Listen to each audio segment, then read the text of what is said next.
What's up, guys? It's Josh with TheCardGuyz, and today we're going to be trying to do the impossible. We're going to try to build a viable Boltyn deck in this ice-infested meta. So let's just jump right into that. A lot of people have been asking me to talk about Boltyn and how I would build it. So that's basically what we're going to be doing today. We're going to be doing a live build of Boltyn, very, very similar to the live build of Dorinthia that I did a couple weeks ago. If you're interested in Dorinthia or just interested in how to build a deck, I recommend you go check that out. That's a very, very good video. But today we're talking about the other warrior today. We're talking about Boltyn. And I'm not going to lie. This is one of the most hostile metagames that we've seen for Boltyn. However, there's still a lot of upside because Boltyn does have several very, very good matchups that are actually quite popular. In fact, we've sort of seen that Fi has sort of risen in popularity in the last couple weeks and become the aggro deck of the format.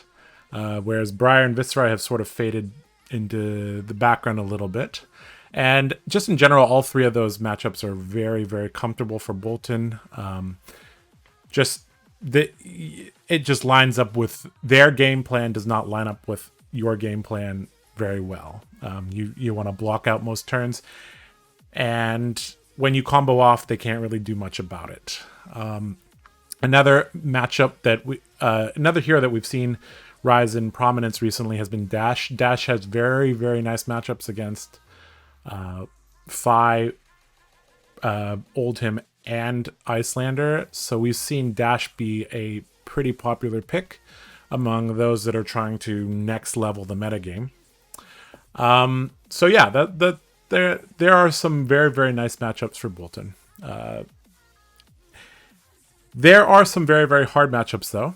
In particular, the ice heroes are very, very difficult to deal with in general. But I believe that if you pilot the deck very well and you have a strong sideboard dedicated to them, I think you can even that out to a respectable matchup, although it probably won't be in your favor. But a lot of this metagame kind of comes down to pray that you dodge, that the gem gods are nice to you during pairings. Another reason why Boltyn is a nice pick just in general is that most people have very, very little experience against him, and they often have to read your cards. They're not aware of a lot of the play patterns that Boltyn is capable of. I would say people have even less experience against Raiden Boltyn than Saber's Boltyn. So that will be that could be a little bit of a good thing for Boltyn and just in general. And finally, I feel like Boltyn is actually very, very fun to play. Because every game is a bit different, and you often get into situations that you haven't been in before. Even though I've played a lot of games on Boltyn, I still get into situations where it's new to me. So those are some reasons why I would say that Boltyn is not a awful pick at the moment. I wouldn't say he's the best pick at the moment, but I think having fun and playing off meta can be rewarding. Anyways, so I talked a little bit with my teammates, and this is what we kind of expect the expected metagame at Worlds to be, roughly. Like I said, Fi is going to be the premier aggro deck, but Briar and Viscerai still have a lot of people that enjoy those heroes, and just Runeblade in general is a very, very strong class. They have very, very powerful cards, and I would not be shocked to see a Briar or Viscerai across the table at Worlds. Dromai, I believe that last time I put this at a little bit higher. I think Dromai is going to back off a little bit just in general.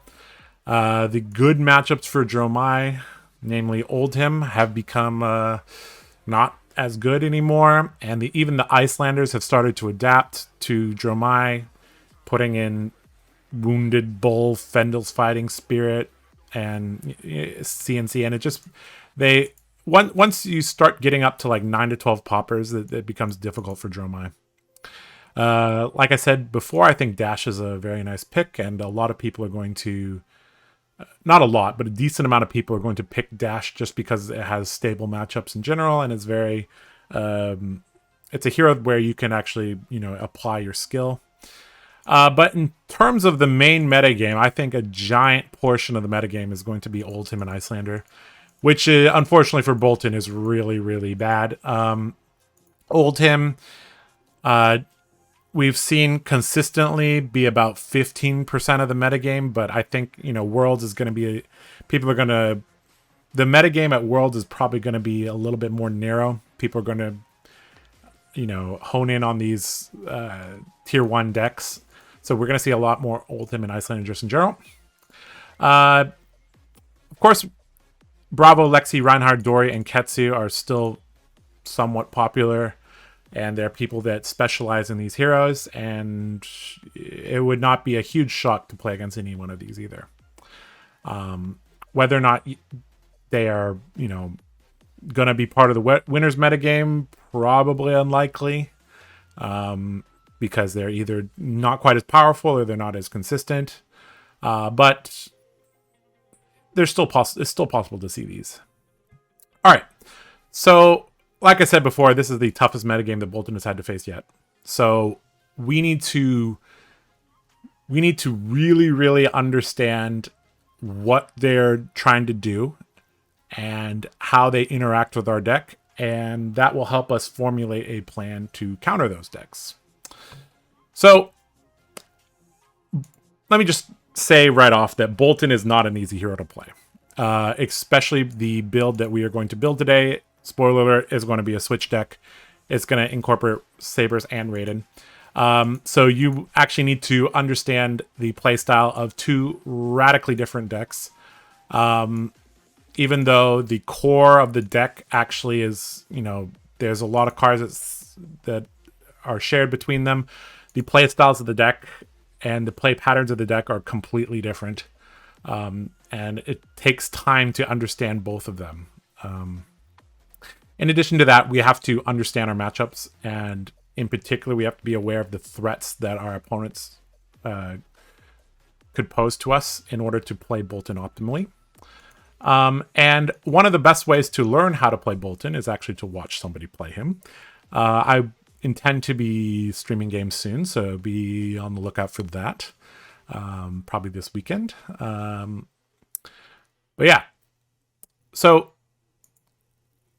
I'm going to, a large portion of today, I'm going to talk about the matchups and threats.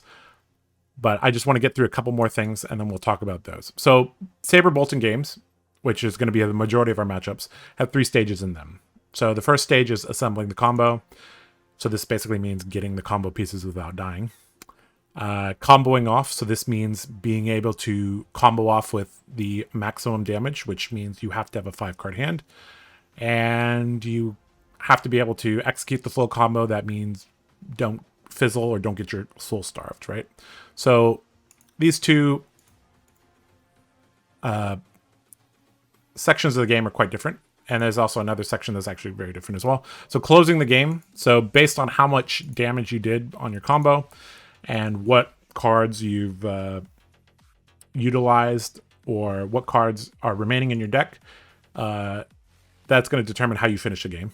And there's several different ways that you can finish the game. You can finish the game via the Vanguard, with Celestial Cataclysm, with Beacon of Victory, with Rout. There are several ways to do that. But yeah, we're gonna talk about the matchups and how they and any threats that they have to us assembling the combo or comboing off. Because those are really the keys. We're going to come back to the ratios. This is just for later. But basically, just in short, we're going to have 26 to 30 charge cards. And we're going to have 6 to 9 poppers. All right. So let's talk about the threats for Boltyn.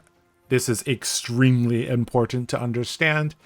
And I'm going to be going through every single thing that I think is relevant. And I'm going to be very, very thorough because it is extremely important you understand this. All right, general threats to Saber's Boltyn.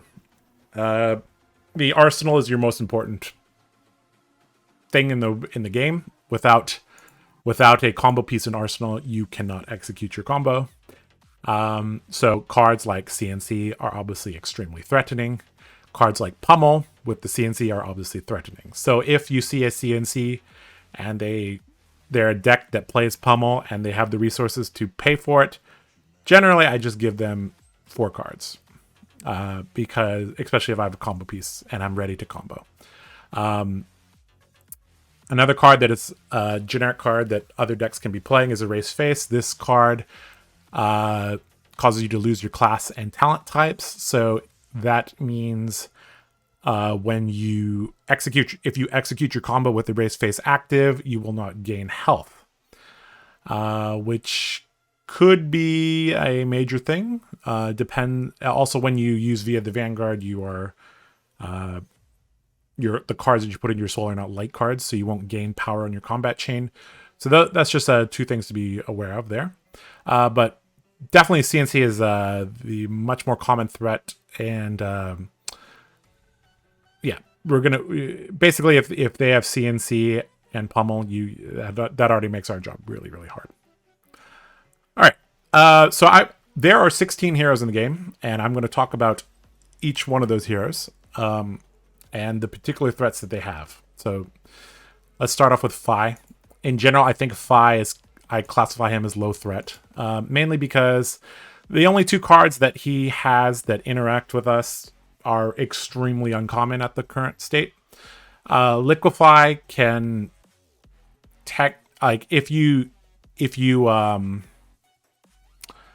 if you block with your courage and they play Liquefy, technically they can destroy it, but this card is extremely rare to see. But you just have to be aware that this is a possibility, right? The other card that they can use to interact with us is Breaking Point. So this has Rupture, so if it's played as Chainlink 4, if it hits, it destroys our arsenal.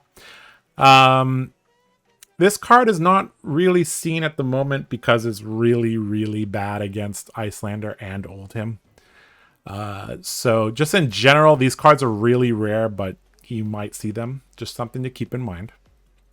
Next up, we have Viserai. Viserai I also classify as low threat. The only 2 cards that they really have that can interact with us, other than, CNC, is Consuming Volition and Reek of Corruption. Consuming Volition, this says if you've dealt arcane damage, which they're very, very likely to have dealt arcane damage, if it hits us, we have to discard a card. If they play this on our combo turn, we just have to block and move on. Same with Reek of Corruption. It's very, very easy for them to play or create an aura. Also has an on hit that discards a card. So basically, if they play this on our combo turn, we just block and move on. Just hope that they don't have this back to back. Next up, we have Dash. Dash I also classify as a low threat to Boltyn. Basically, T-Bone and Meganetic Shockwave. Both of these are possibly a threat to you. Basically, if they T-Bone 3 times, they can grab your courage. But then they would have to do that again to grab it. So basically, they have to get like 2 triple T-Bone turns, or they have to get 2 of these Shockwave turns off. And this is a card that they generally play 1 of. And even if they play 2, like they'd have to see both of them, right? So it's very unlikely that you're going to get triple T-Boned 2 turns in a row or 2 turns before you combo off. But it's just something to keep in mind. In general, I would not throw my armor onto the chain until... just in general, you don't throw your armor onto the chain until it's time to go. All right, next up we have Dromai. Dromai I classify as a medium threat hero, mainly because of their 2 dragons. Luckily, these are majestic dragons, so there's only 1 of these in the deck. 1 of each. So Tumultai, when it attacks, it'll reveal 2 cards. Based on how the current decks are built, that they're basically 60 to 70% to flip 2 reds. And if they flip 2 reds, they're going to blow up your Courage of Bladehold. And the game will be difficult, but it will not be impossible to win from there. If you play Energy Potion, you can combo off with Energy Potion instead. You can just pay for your sabers. In this matchup, you do have a lot of time in general to set up because this deck is actually fairly slow. The other card that possibly might interact with us playing sabers is Dominia. So when it attacks, it'll reveal the top card of the draw my player's deck. If it's a red card, they get to look at our hand and banish a card. So if we're holding one of our combo pieces when it attacks us, it's probably going to get exiled. Another thing to note is that these cost quite a bit of energy to play, so they're generally just going to play this out. There won't be anything to follow up, or they're not going to do anything before it and then play this. So the main thing is that Tumultai has 5 and Dominia has 4 health. So it's very, very, very important that if you do block, assuming you're not popping these guys, you block in such a way that you can eliminate the dragons. Even if it costs snapdragons, it would be worth it to do that. These dragons basically need to die on sight. So yeah, there's that. All right, next up we have Azalea. Azalea is a very rare hero, but these are very threatening cards, and Sleep Dart and Seek and Destroy in particular are auto includes in Lexi. So, you know, it's not a waste of time to go over this. So Red in the Ledger obviously is very, very strong. This is a card that, you know, some Azalea players like to build their deck to loop this. Basically, if they hit us with this, we can't combo off, so there's that. Sleep Dart will cause us to lose our hero ability, which means we can't give our attacks go again. Obviously very, very bad. Seek and Destroy will destroy our arsenal, so that's obviously very, very, very bad. Unless we intend to combo immediately that turn. If they hit us with this, and we're going to combo anyways, this is actually not a big deal. All right, moving on to the Guardians. Bravo. This is a high threat hero against us. Not only are they very disruptive, but they have dominate on a stick. So often these things are just going to come in and hit us because our arsenal is occupied with one of the combo pieces and not Soul Shield. First up, we have Crippling Crush, staple of Bravo.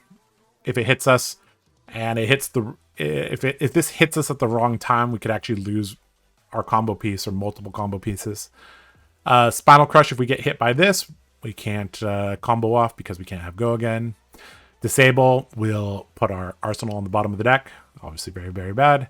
Crush Confidence causes us to lose our activated hero ability, which we need to combo off, so that's obviously very bad. Mangle, this is not a super common card these days, but it's possible that if you block too early with Courage, they could blow it up, or they could blow up the Gallantry Gold. We also have Righteous Cleansing. This is another card that's pretty rare, but they could look at the top 5 cards and banish away a combo piece.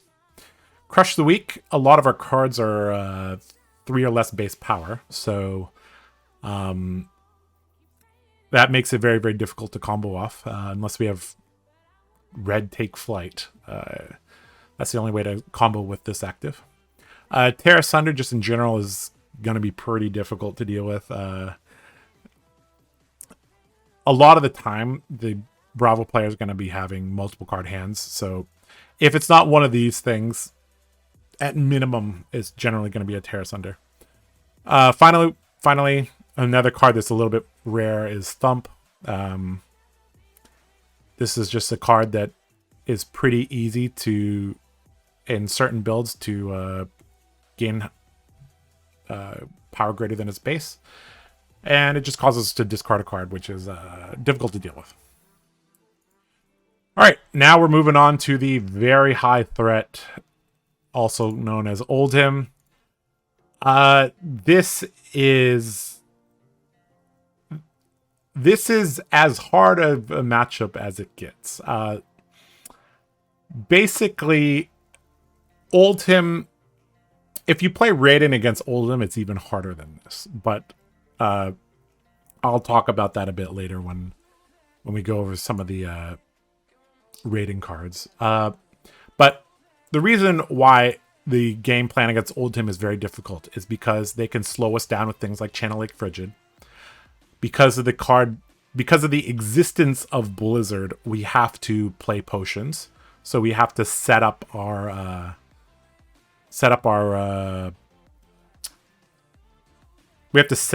potions against Boltyn just to ensure that we don't fizzle our combo.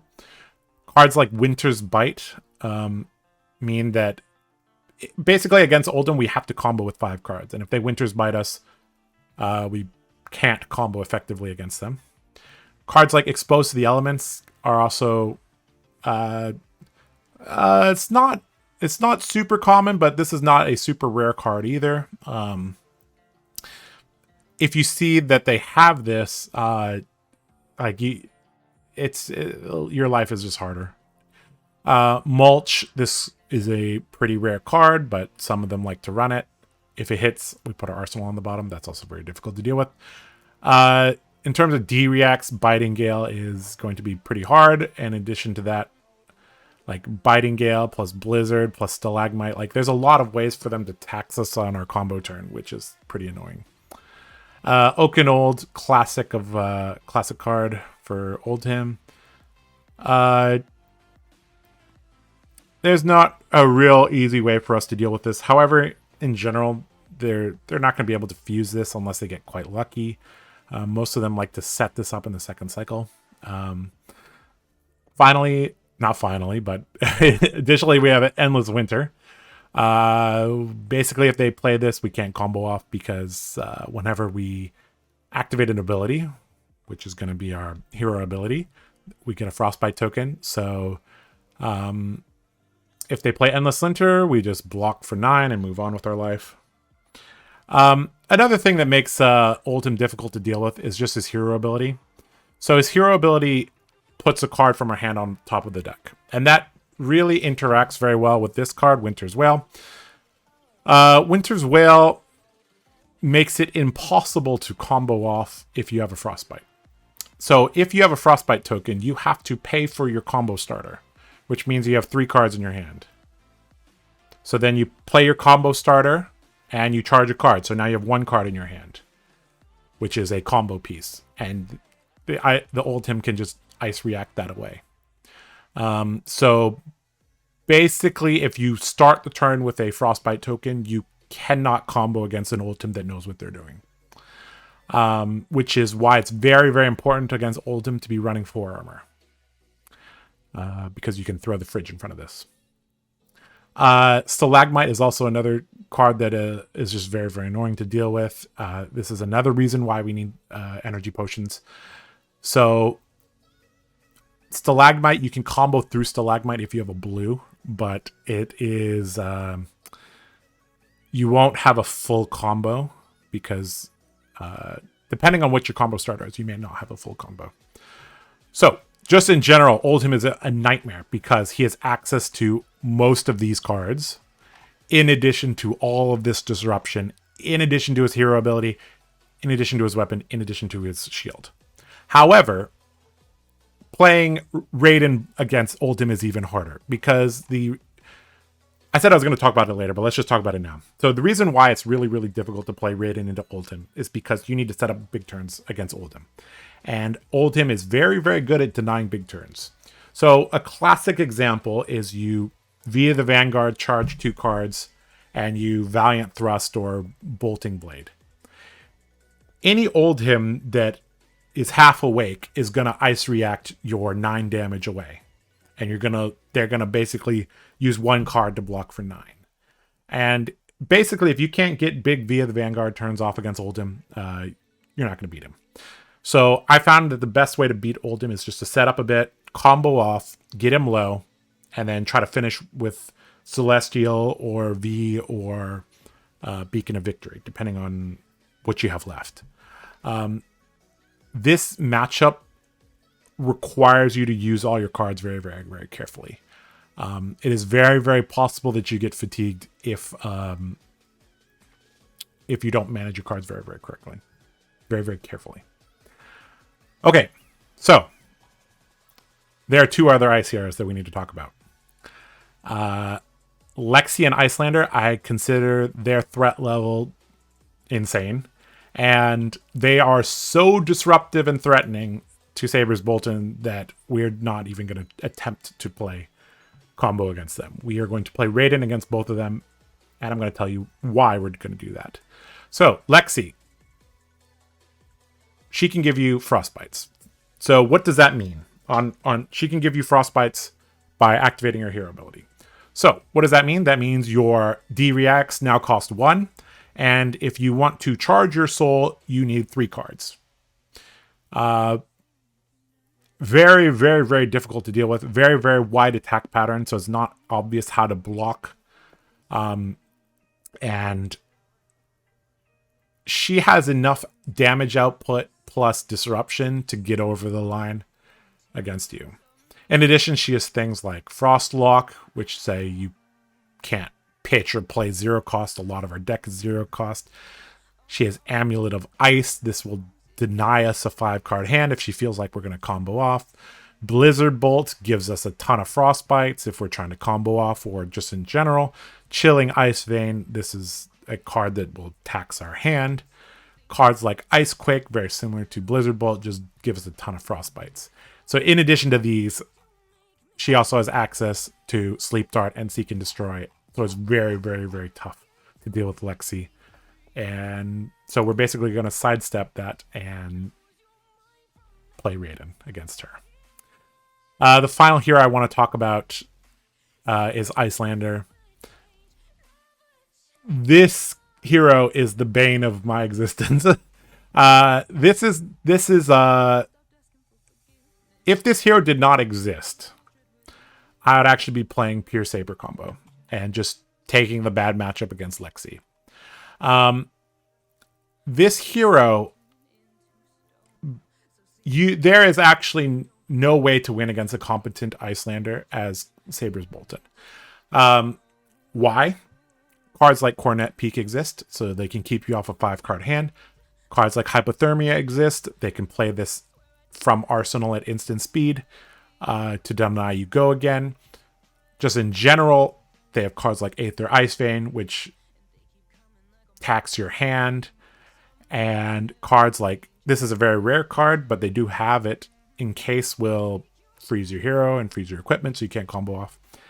And cards like Brain Freeze, this is a card that they play, but they rarely play it for the effect. It's just a blue block 3. But if they do play this from Arsenal, they can actually interrupt your combo as well. So just in general, this hero is everything of the other heroes as well. Like, she has Channel Lake Frigid, she has Blizzard, she has Winter's Bite, right? And yeah, so like it's impossible to play against this hero as Sabers. So we're not going to do it. Basically, our plan against Icelander is going to be to try to catch her on a turn where she can't disrupt us and get some major value with our Helm just to push damage. That's basically going to be the plan. There are 7 other heroes here. Dory, Reinar, Ketsu, Kano, Leviah, Boltyn, and Briar. These do not have any notable threats. Like heroes like Dory and Briar, they might have like a Glistening Steel Blade turn or, Force of Nature Channel Mount Heroic turn, but none of these heroes really have a way other than CNC to interact with us. And these should be very, very comfortable matchups in general. Okay, so I have talked about the threats that all of the heroes pose to us. So I have ticked this off for us. Let's move right into deck building now. And we're going to keep in mind all of the things that I discussed here. And in particular, we're going to look at this matchup and this matchup in particular. And we're going to look for ways to deal with those heroes. Okay, so here we go. Classic constructed. Just like last time, we're going to make it link only. It'll be available in the link in the description below. We're going to name this Boltyn Reborn. And this will be V1. Okay. Here we go.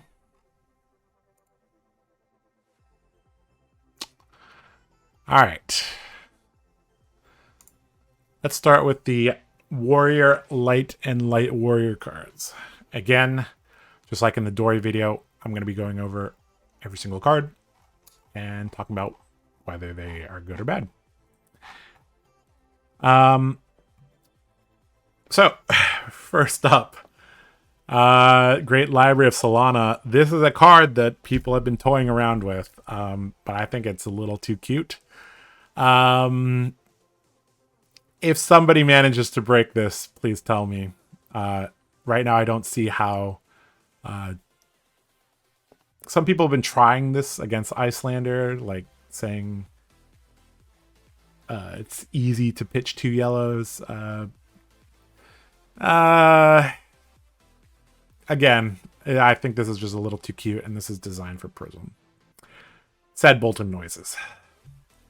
Battlefield Blitz, red. This is a card that if we were playing a dedicated Raiden deck, we would include this. This is easily a 2 of or 3 of in a dedicated Raiden list. But in the current list, I don't think there's any slots for that.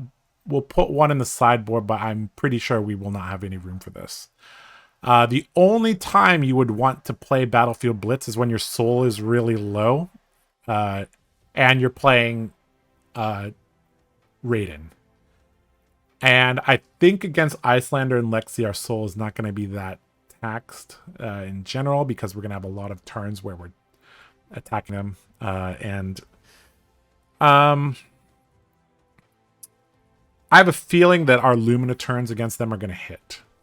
So I don't think there's really a need for this card. But we're going to put it in the sideboard. We might play it.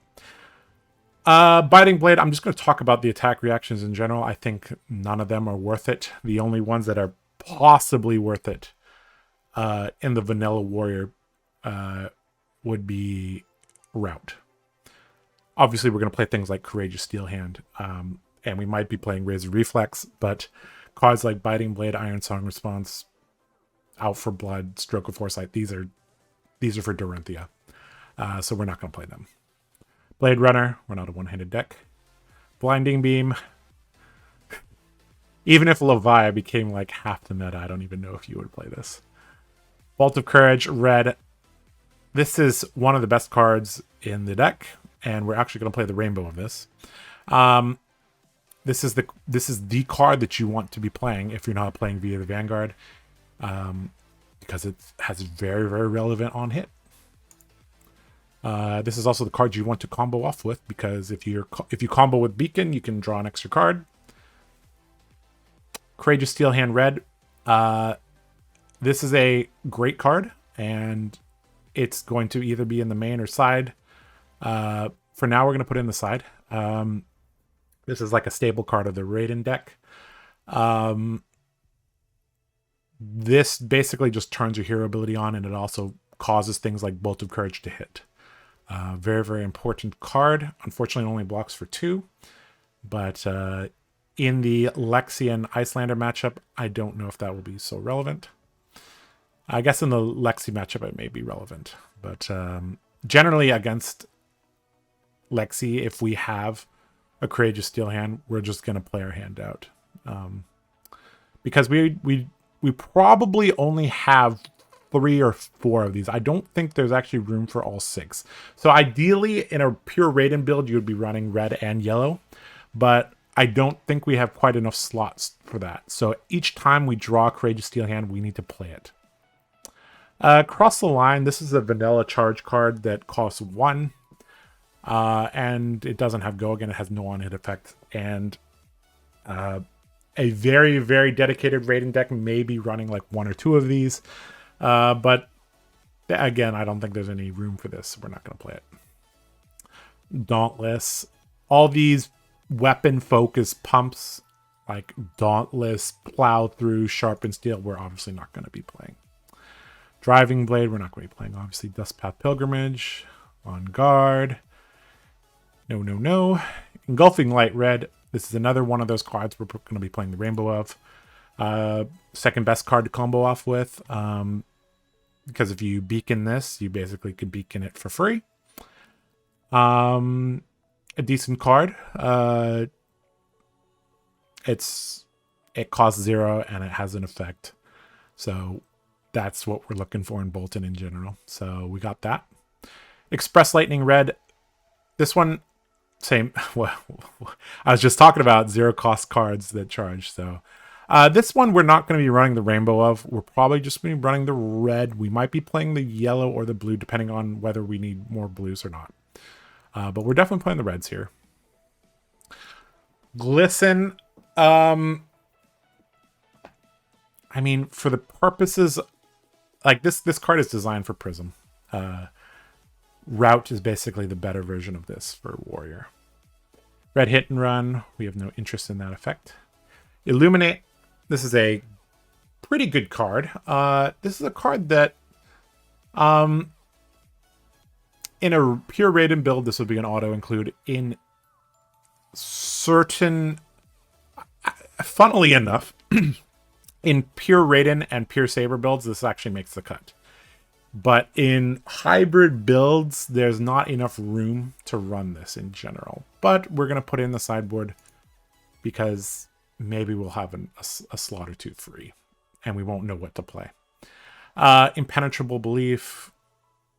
Sometimes you ran the blue version of this against Chain, but that was a long time ago. In the Swing, we're not going to be playing.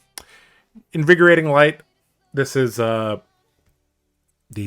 3rd best popper in Boltyn, so you have access to Celestial Cataclysm, you have access to Bolting Blade, and basically if you want extra poppers, you would be playing Invigorating Light. I don't know if we're going to be running 6 or we're going to be running 7 or 8 or 9 poppers, but we're going to throw this into the sideboard. We'll figure that out later. Iron Song Response, nope. Nature Path Pilgrimage, nope. Oath of Steel. This is a win more card. This is a card that acts as like your 4th Lumina. So basically if you have 2 Luminas and you're comboing... Sorry, if you're comboing off with Beacon of Victory on a Bolt of Courage and you draw a card, it's possible that you draw your Lumina, but if you draw Oath of Steel, it also functions as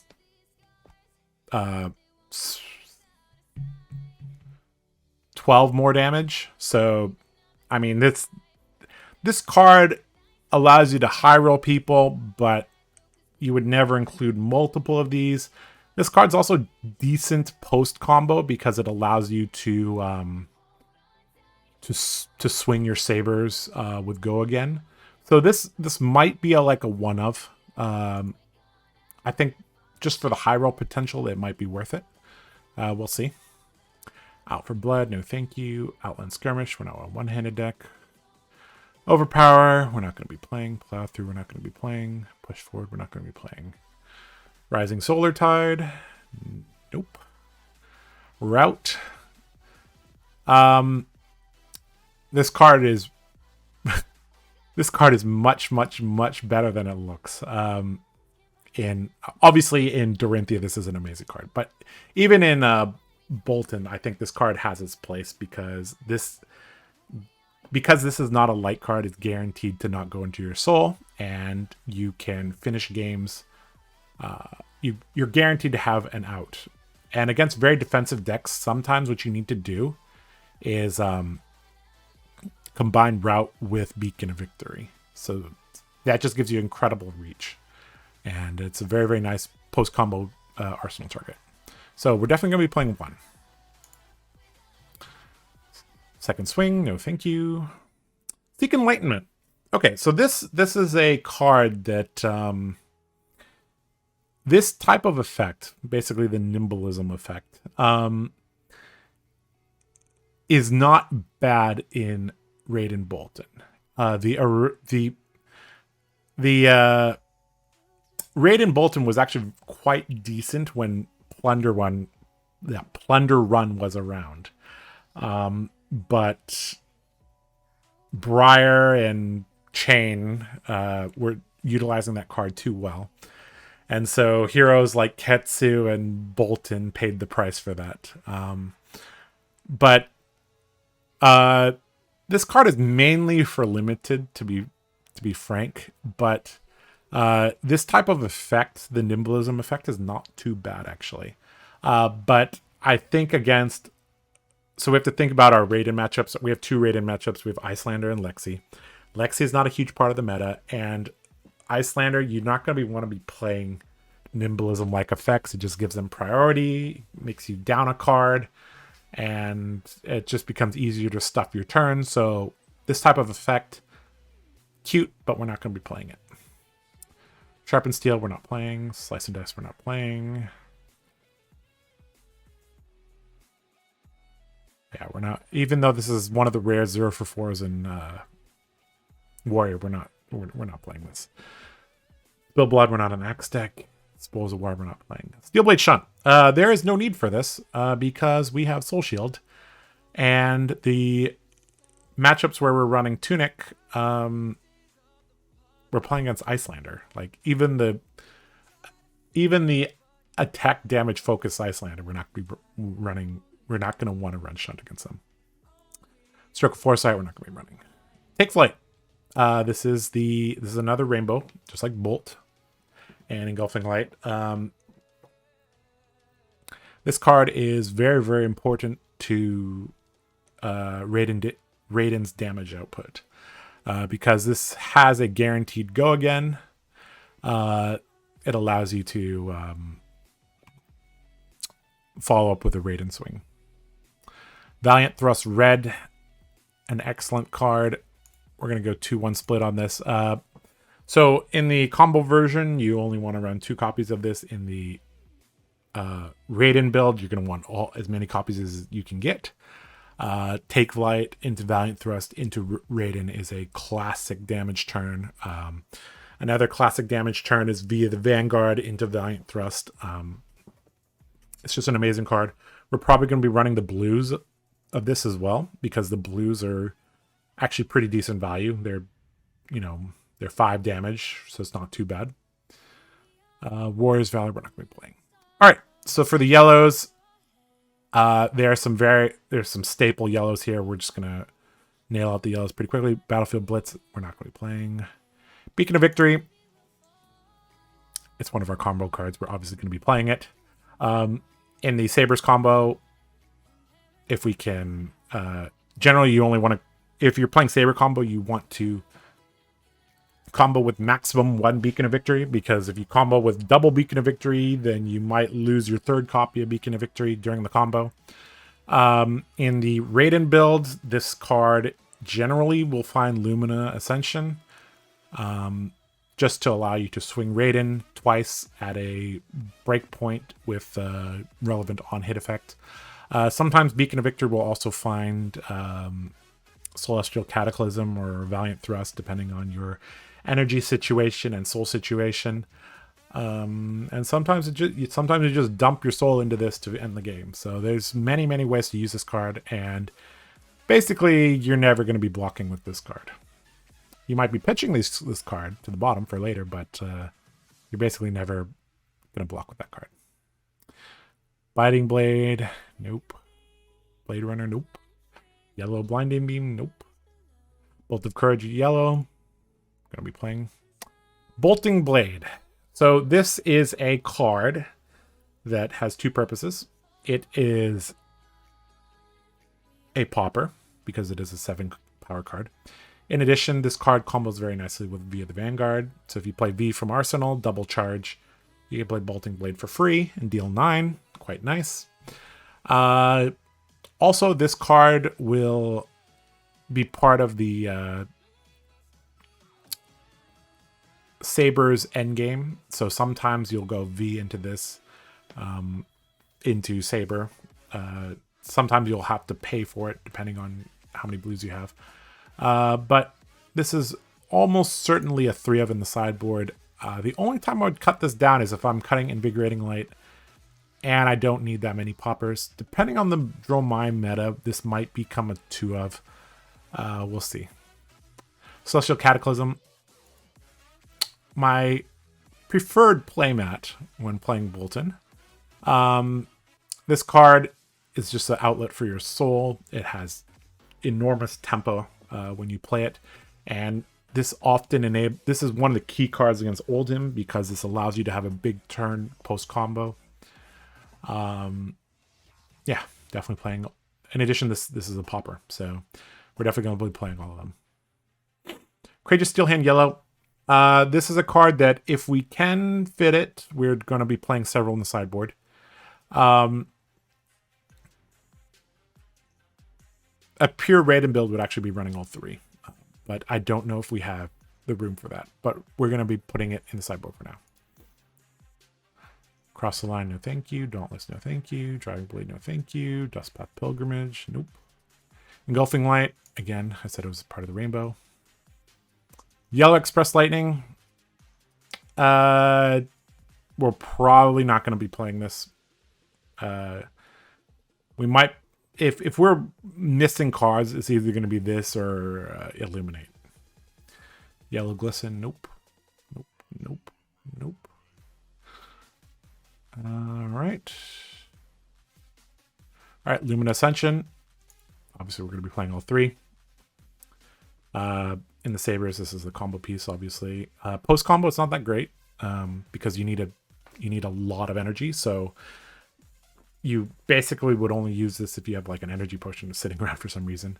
In the Raiden builds, this is just an excellent follow-up for Take Flight, or just if you have Courageous Steel Hand and you can basically guarantee that you have Go again, this is a nice follow-up.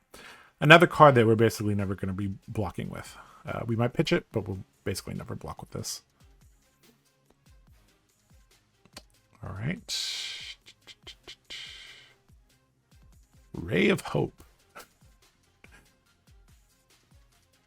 Haven't seen that one in a while.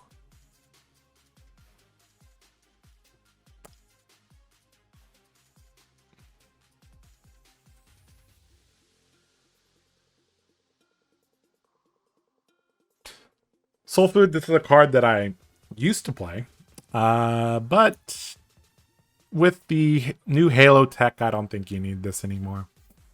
The main thing is that this blocks for 2. If this blocked for 3, I would put it in my deck. But as it stands, yeah, it's just not good enough anymore. Soul Shield, this card is ridiculously good. In fact, this might even be... We might even be playing this against Icelander, to be frank.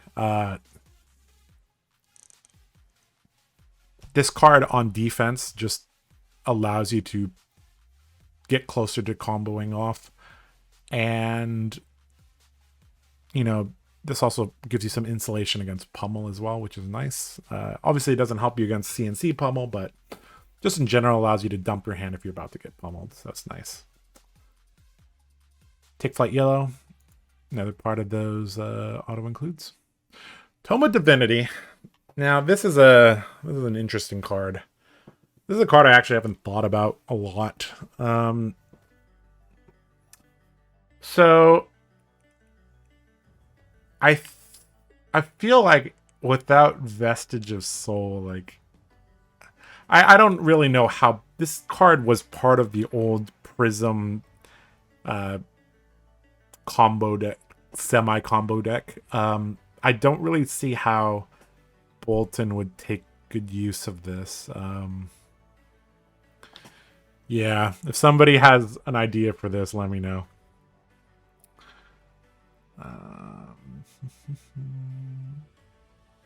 Okay, via the Vanguard, this card is critical to both playstyles.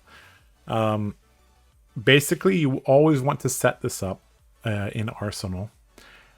And generally, you're going to be charging 2 cards. However, against Oldhim in general, I'd recommend charging 1 card. Because if you charge 2 cards, then it's very obvious that the card in your hand is pretty good. So he's going to ice react that away. So generally, against Oldhim, I would single charge. This is your burst turn. This is your Via Vanguard turns make or break your rating games, and often are the closers for your Saber games. Just make sure you set this up. This is a card that really demands good setup. This is also a card that synergizes very nicely with the Helm of the Sharp Eye. Helm of the Sharp Eye basically is a live hit on every single card in your deck except Lumina Ascension. So basically you can kind of do what Phi does and turn the helmet into 5-6 damage on a V turn. So that's basically this card plus our helmet is really how we're gonna is a critical part of how we're gonna attack Icelander. A lot of the techniques we're going to use are going to be very similar to how Phi attacks Icelander. Yellow Valiant Thrust, not a bad card, but the red and blue versions outshine it. If we were playing the pure Raiden build, we would be playing this. Where's Valiant? No, thank you. All right, so now we're under the blues. In general, we're not going to be running very many blues. Most of them are going to be in the sideboard for the matchups that we need them in. All right, let's see here. All right, Bolt of Courage, we're going to play that. Blue Steel Hand. It's just too low, too little value, and it only blocks 2, so we just can't play that. Okay, Blue Engulfing Light, we're going to play that. Express Lightning, we might be playing this. For now, I'm just going to keep the reds. Yeah.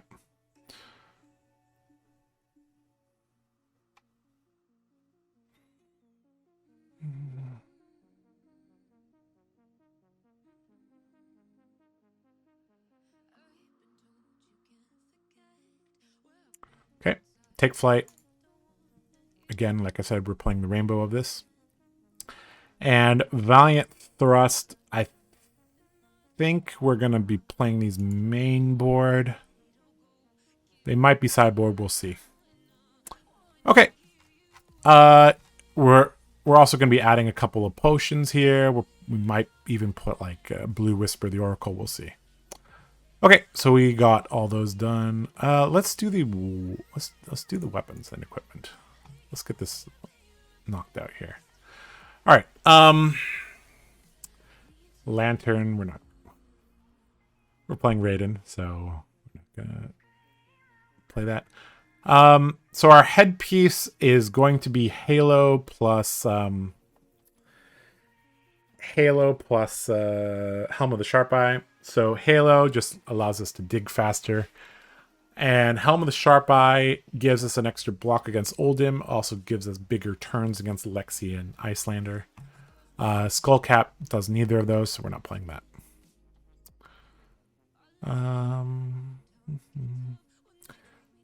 This card would only come in against Lexi, so I don't think it's worth the sideboard slot.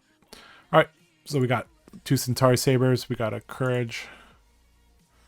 Crown of Providence, similar to Skullcap, we just have better choices, so we're not going to be playing that. This might be interesting. We'll have to see what royal cards are spoiled. Tunic. That is part of the Raiden package, so we need that. Gallantry Gold. We'll play that. Halo of Illumination.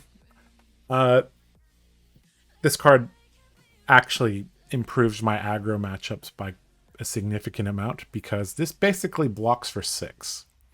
So you might be asking me, Josh, this thing blocks for 0. How does it block for 6? Well, on your first turn of the game, whether you go first or second, you'll activate this and put a card into your soul. And normally for Boltyn, outside of Soul Shield, it requires 2 cards to charge your soul. So against the aggro matchups, that means that's 2 cards you're blocking with less. So this card basically allows you to use 2 more cards to block during the game, which is 6 health in the warrior decks.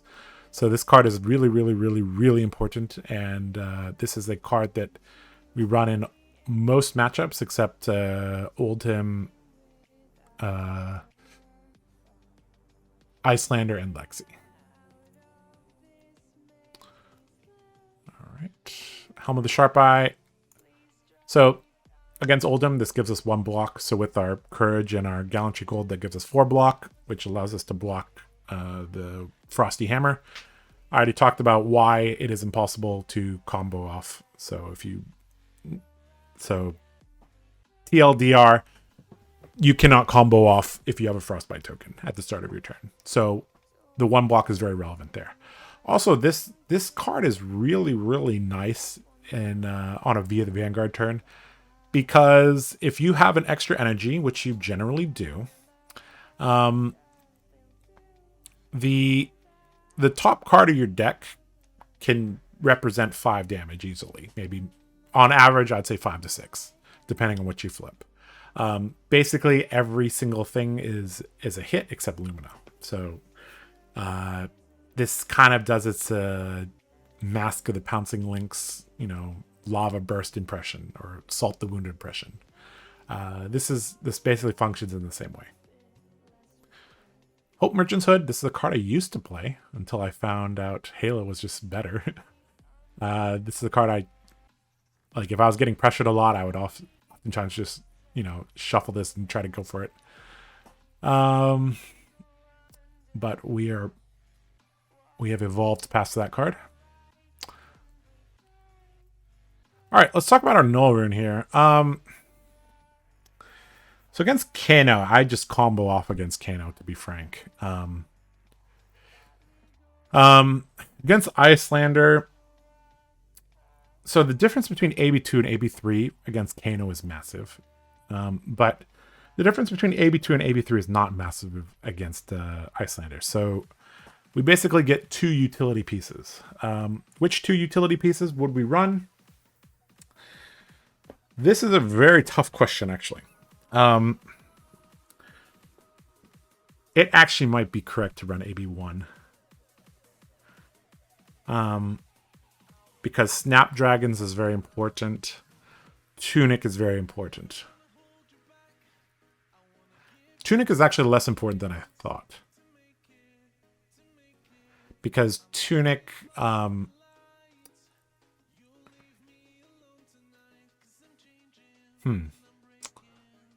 Yeah, that's interesting.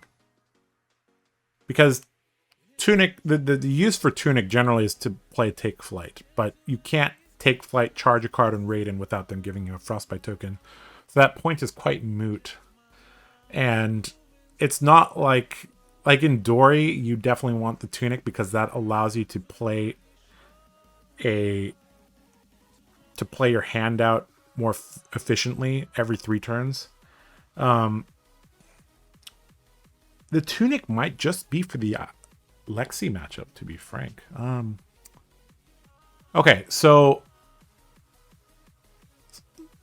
we would definitely want the Helm in Raiden. So we would be running the gloves plus the robe. And we would be running the Sharp Eye Helm plus the Snapdragons. Okay. We'll see how that looks later. Raiden, we're going to be running.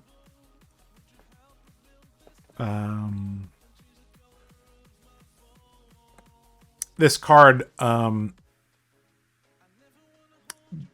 more times you get to attack with Raiden, the better, obviously. But this is a card that if you're not swinging Raiden, your hero is massively underpowered.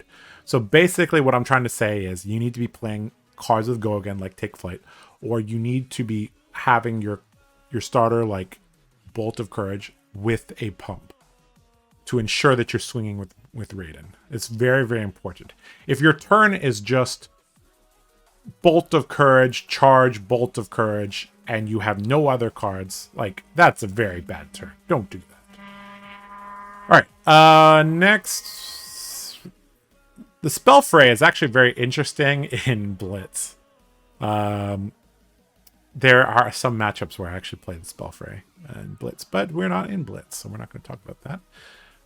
Snapdragons, we're going to be playing. In fact, I think this is a main deck card.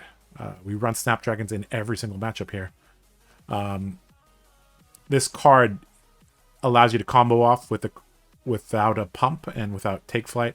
This card also allows you to, if you have a very good hand but you don't have a pump or you don't have Go Again, as Raiden, this allows you to basically just get Go Again on your first attack. And then maybe follow up with, like, let's say you have like Bolt of Courage, Valiant Thrust, and Lumina. Like, that's a great hand, but it doesn't have a pump. So you might Bolt of Courage, charge your fourth card, Snapdragons, Valiant Thrust, Lumina, swing. So this card is this card, you know, once a game you're going to be drawing kind of like a good hand that doesn't have a pump. So that's when you're going to use your Snapdragons. Valiant Dynamo. We don't swing our weapon enough for this to be relevant. And Vestige of Soul. This is the card I talked about briefly. This is kind of a combo card with Tome of Divinity. Unfortunately, I think this card is just, again, this is designed for Prism, not for Boltyn. So we're not going to be playing that. All right. So we have our equipment. Let's go over the generic cards. Gorg Tome. This is a card that I used to play against Runeblades. Because if you drew it before the Runeblade drew their Gorg Tome, you could just charge it into your soul.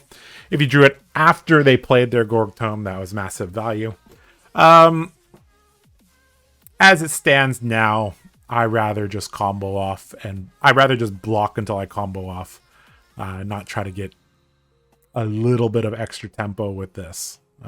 Yep. All right.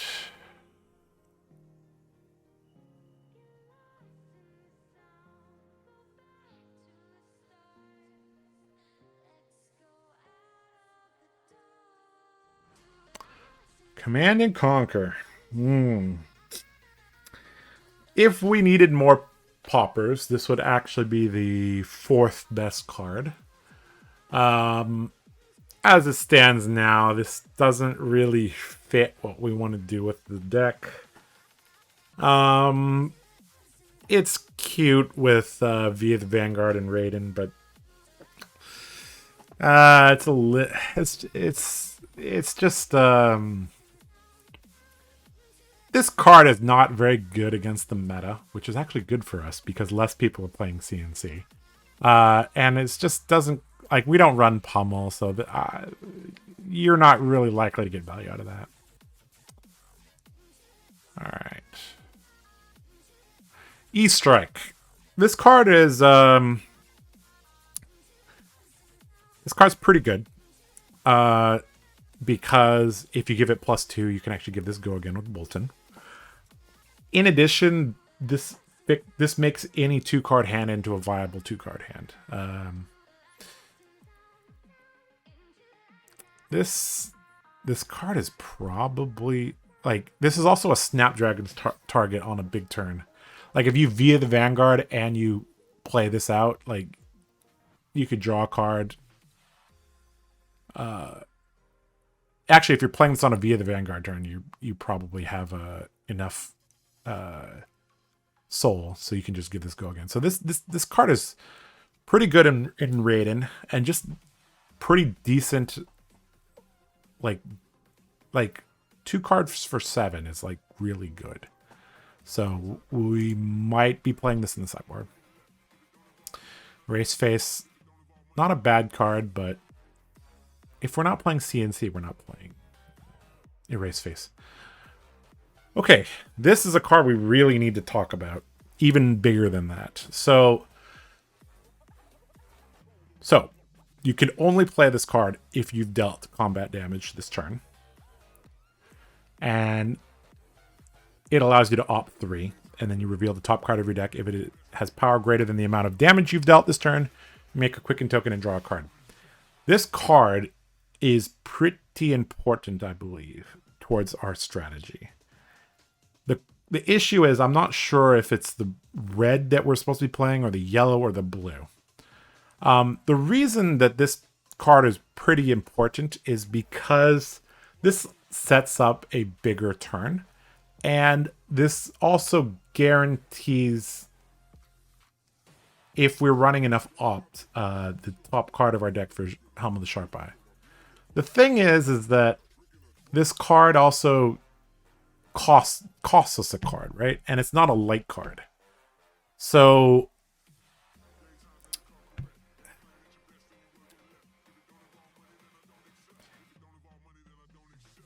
one of the other issues is that it has to be power greater than the damage we've dealt. A lot of our deck's power is 3. So basically they have to partially block our attack. I've seen a lot of people really like this card, but I'm like, you would only play this in Raiden, right? And if you're playing it against Icelander, what will happen? You have 1 less card to play with on your big turn until you play this out. And you have to do it after like an Icelander is very likely to either no block or fully block your attack. So if they fully block your attack, you can't play this. If they no block your attack, you have to reveal a pretty big card off the top. Oh, that's rough. Like, even big cards like Valiant Thrust do not have a large base. That's kind of their issue. This might be a blue that we play. I like, in a dedicated Raiden deck, I think this makes it, but I don't know. I'm gonna have to test this card quite a bit.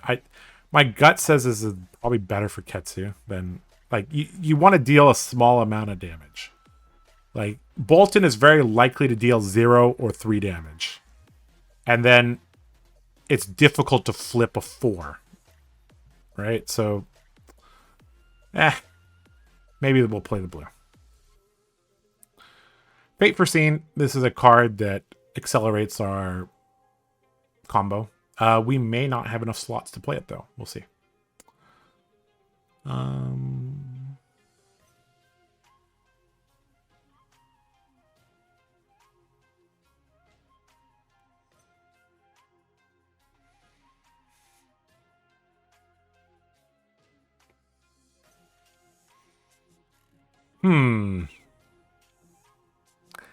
This is a weird looking card that actually isn't not too bad. This is a Nimblism card, so we can't play this against Icelander. But this is an interesting card because it has a very unique effect in that it buffs an attack action card and it allows you to opt, which sets up your helm. So that's actually very, very interesting. Very, very interesting, actually. I think in a pure Raiden build, this might make it. Very, very interesting card. Red Findle's Fighting Spirit. Again, if we need more poppers, this would be, you know, this would be an option. I've been more and more of a fan of these type of cards where they just, like, hit for a chunk of damage and they don't have an on-hit effect. But the thing is, I don't know if we run enough blues for us to consistently get this plus a blue. Like, assuming we block with our other two cards. Like, in the Raiden build, like, we wouldn't want to be throwing this around, I think. It's an interesting card. I kind of like this more than Boltyn Blade, to be honest.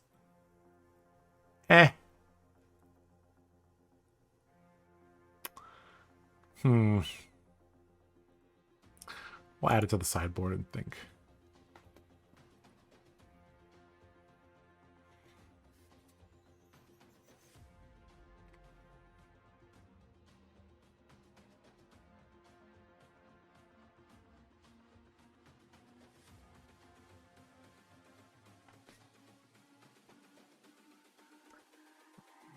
Well, Little Minnowism is actually a package we can use. It's something I actually haven't thought about yet.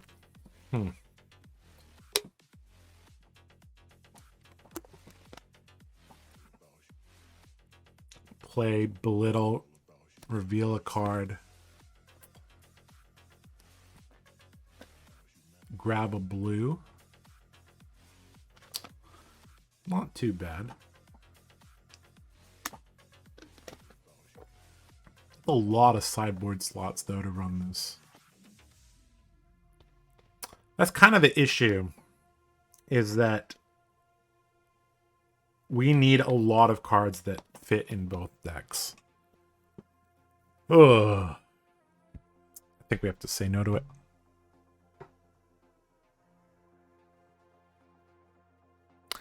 Nimblism. This is a card that, if we were playing the Raiden build, I'd be including. Oasis Respite.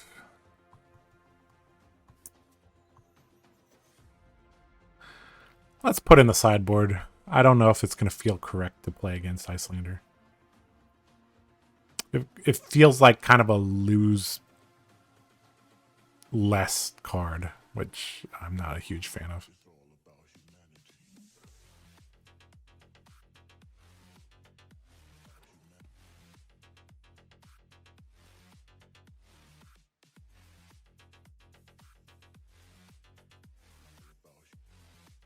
Razor Reflex, pretty good card in the Raiden build. Mainly because it allows you to... This actually might be a replacement for Route. Because it can be played in both decks.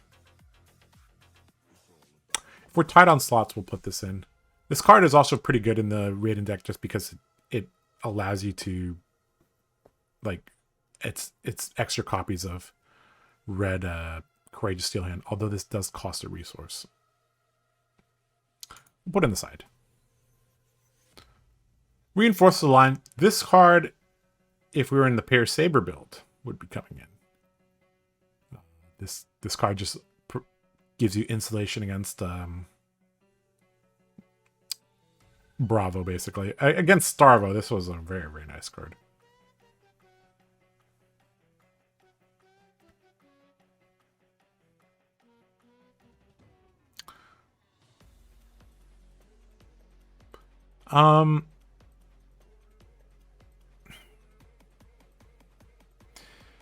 This card, I feel like might be important.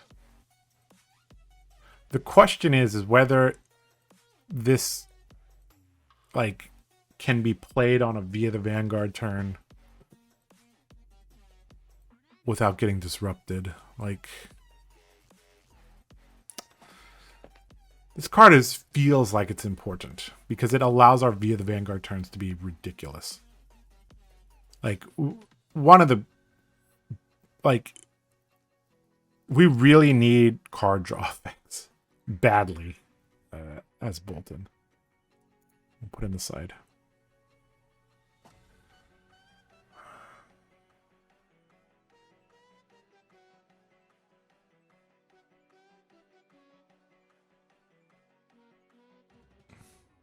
Red Whisper.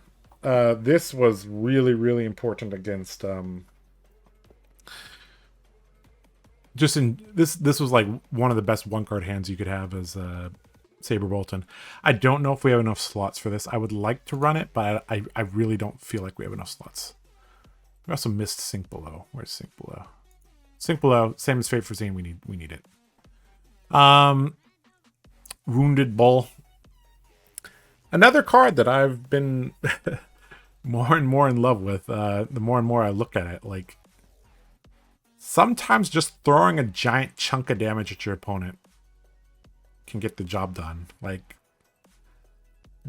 if you don't have an on-hit effect, like, they're probably not going to block it. And the thing is, they can only do that so many times in a game, right? However, unfortunately, I don't think this is the right deck for this. But I do think it's not a bad card.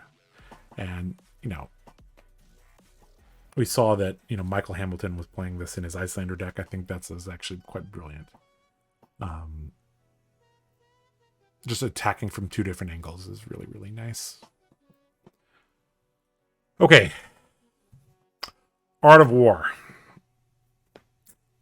Again, if we were a pure Raiden build, we might play one. This is a card that gets a little clunky in multiples.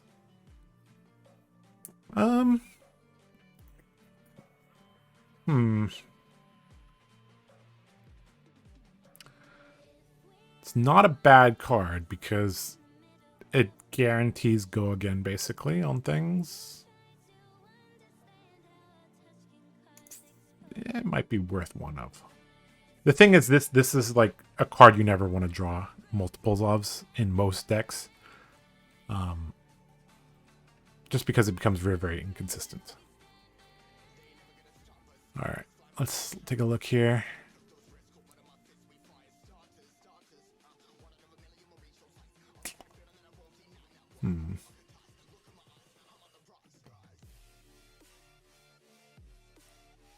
Wondering if my internet is down. Why is it not loading the card pictures?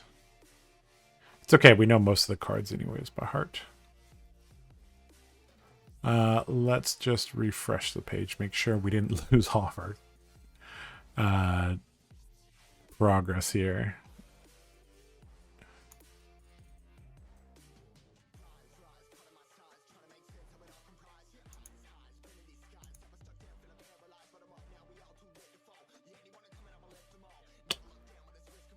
Looks like the site might be down. I don't know. Let's see if this site is down. Oh no. Looks like we're okay. Okay, looks like we're okay. Let's go back here. We were at the generic cards.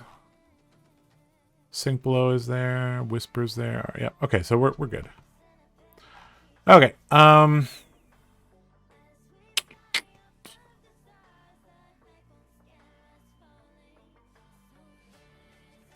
This is a card I just have to test. I'm not actually sure.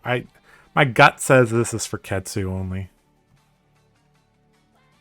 Like it becomes super cute in our deck. Like I think it's too cute. Yellow Fendel's Fighting Spirit. Maybe if we're running library. I don't know.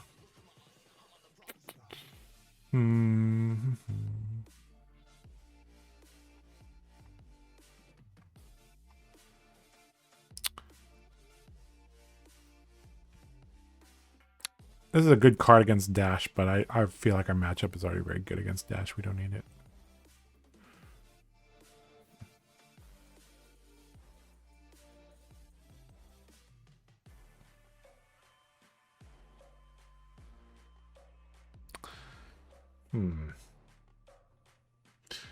This is a card that generally sees some use against Phi, but our Phi matchup is good, so I don't think we need it.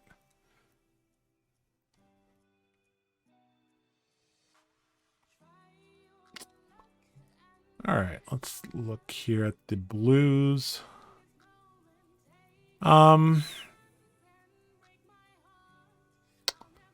we definitely need E-Pots. This is just mandatory against Oldhim. This also gives us a higher blue count against the other decks. This card is also critical against Dromai.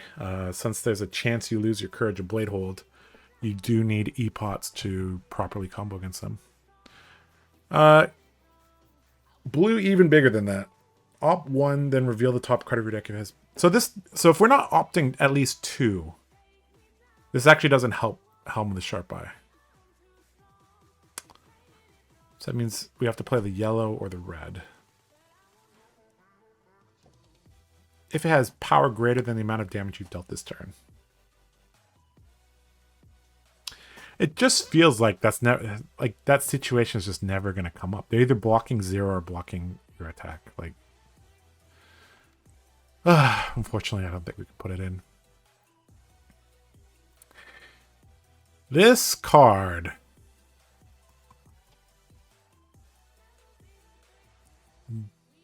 basically will set up our Helm of the Sharp Eye, but we would have to draw it on the via the Vanguard turn. That's too inconsistent.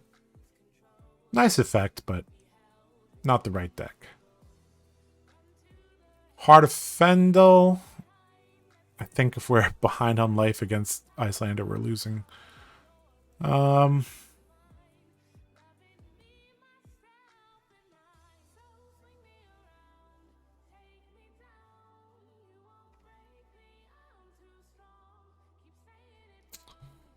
Time Snap Potion, where are you? I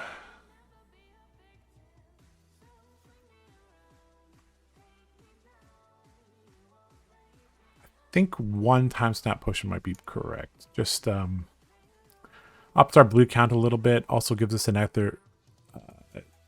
like Time Snap Potion and Energy Potion are basically the same thing against Oldhim. Might go down to 0. We'll see.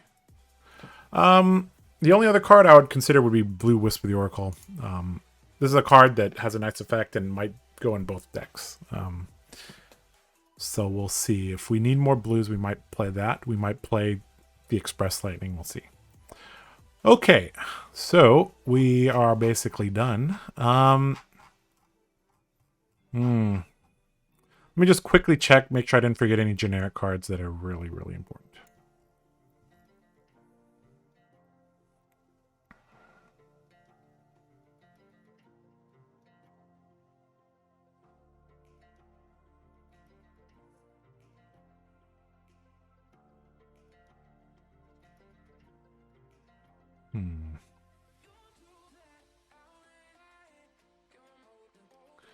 Don't think we missed any.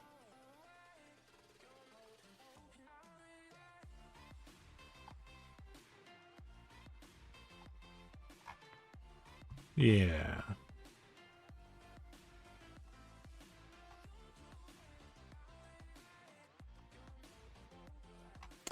Okay.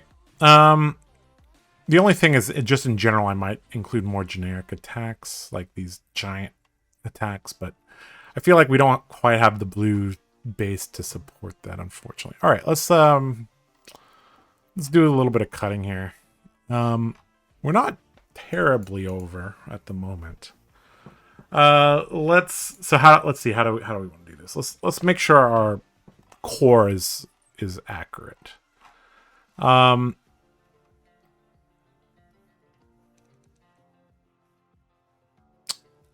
Rainbow, rainbow, rainbow.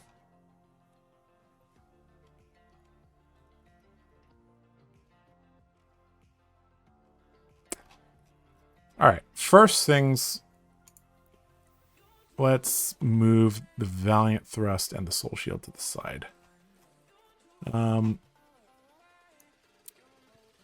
Because if we can avoid playing Soul Shield against it's actually not that bad, but all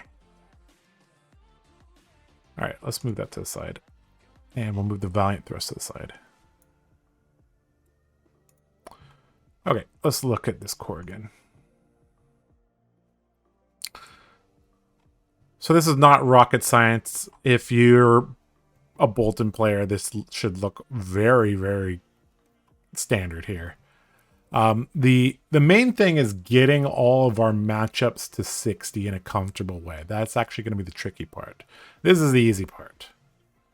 So is this core 44 correct? We play this in against everything.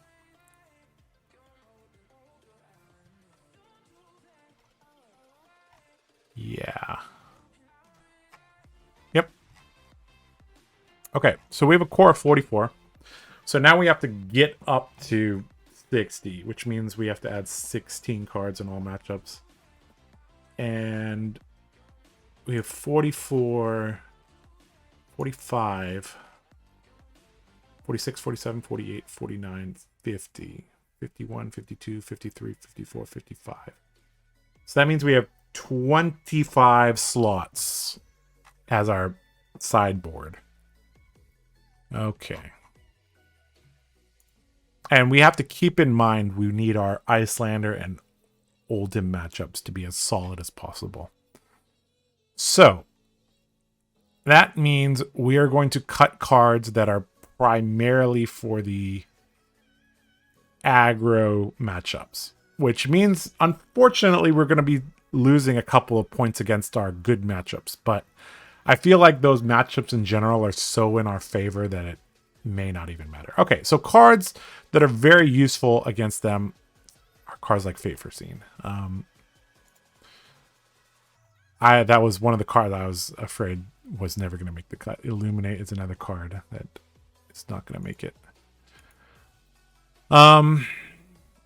Like I said before, Route actually might become Razor here. If we're really low on slots, we'll take the Route out.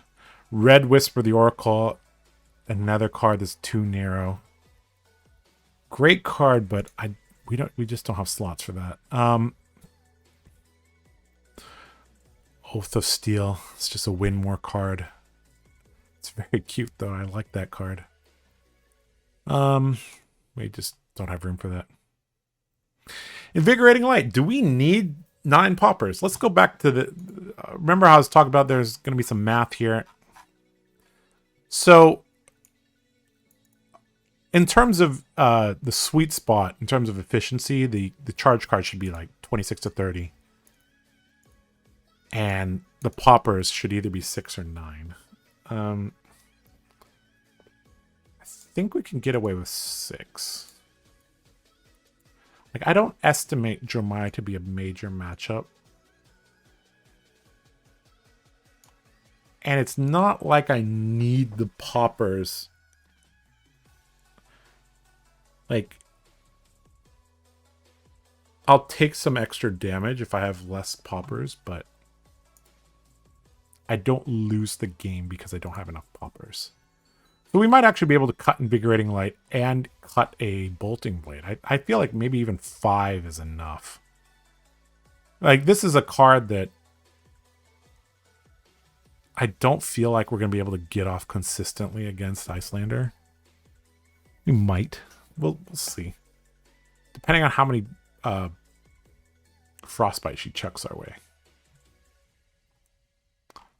But I don't think this card's actually very consistent. All right, so let's cut the Invigorating Light. I don't... like, it's nice to have, but we'll just learn to play without it.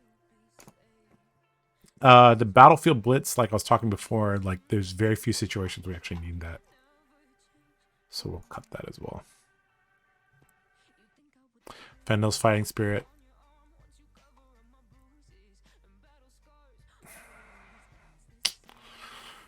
I think it's just not the right deck. Okay. Cutting a Bolting Blade. Probably have to cut some of these Steel Hands. We'll cut 1 for now.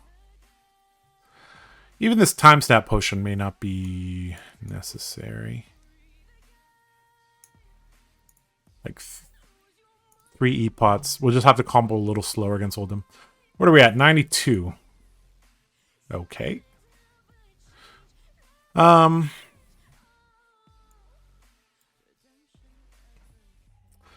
if we pull all of our blues in, we're going to have 15 blues. a little lower than I want. 18 might be right. This Art of War.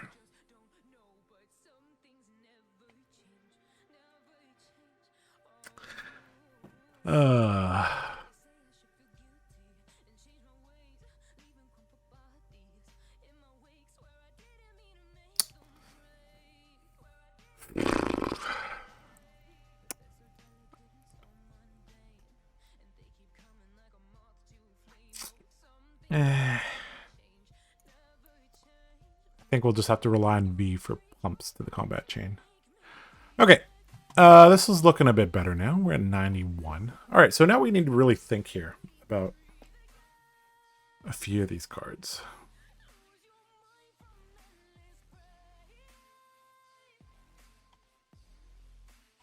Let's just start building our matchups. That'll give us a better idea.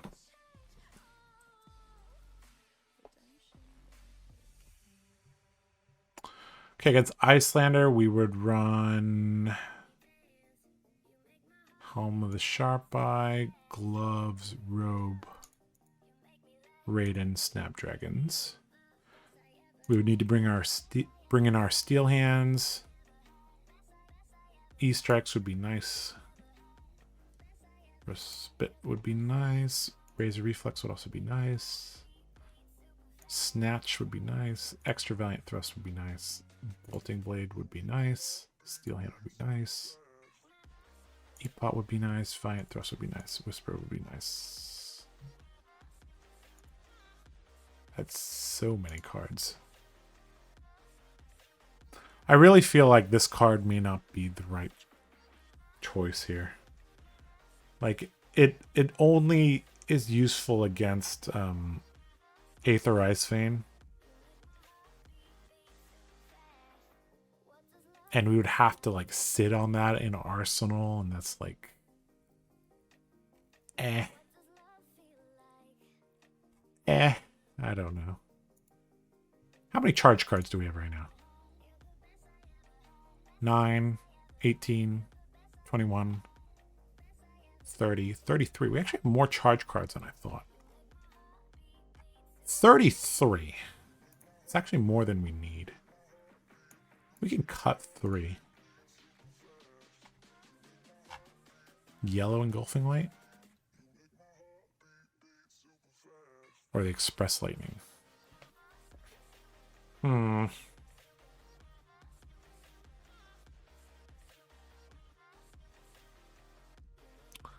That's really close.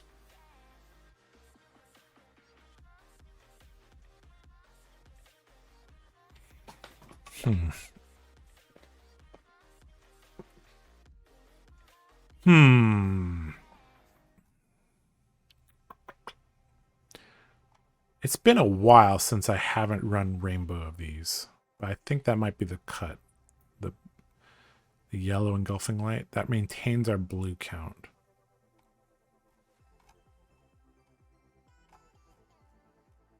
How much blue do we need? 15 should be fine.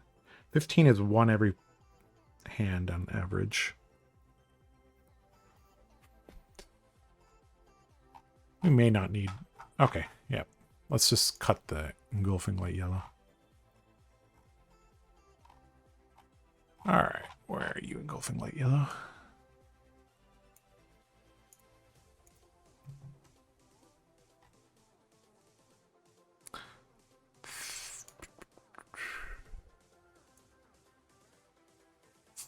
Think we don't need this either.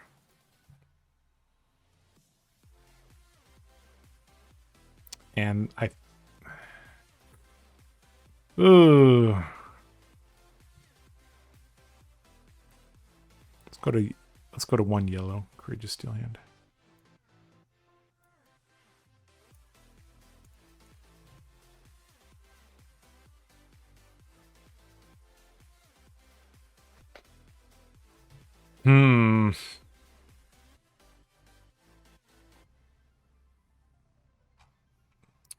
All right, let's look at our matchups now.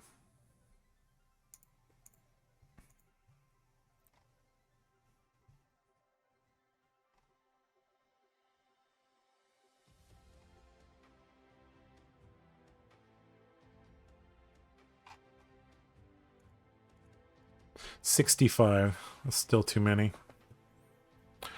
This E-Strike is like... Might be the Snatch. It's too many copies. And the Razor might be too many copies. It might just be better to run Yellow Courageous Steel Hand instead of Razor. Like, it saves me a resource. And but it cost...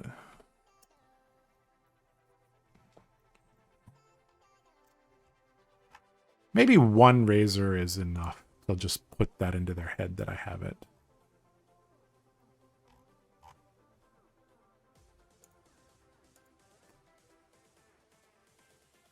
That probably is correct. 62. Oh, and the Snatch, I think I have to cut down to 2.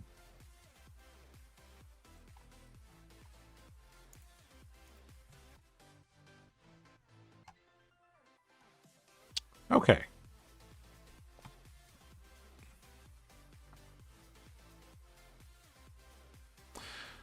Oh, again, like I said, the Razor can kind of replace the route. Sort of. Less reach, though. But if they're not blocking, then it's the same.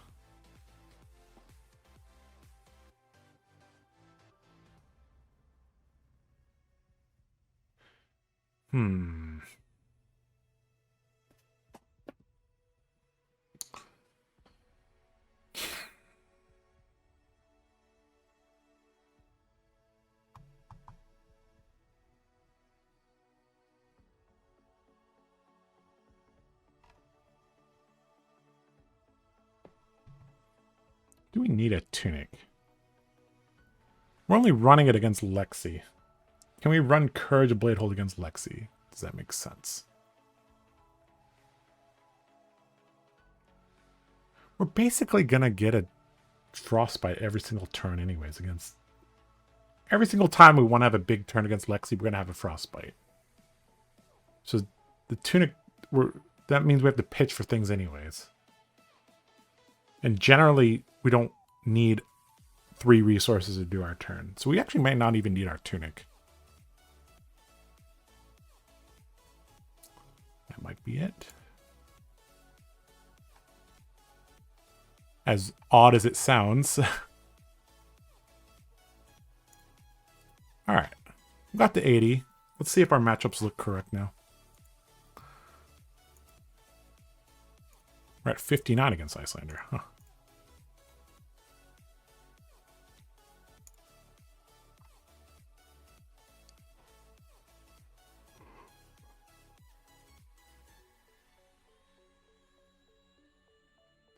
Ugh.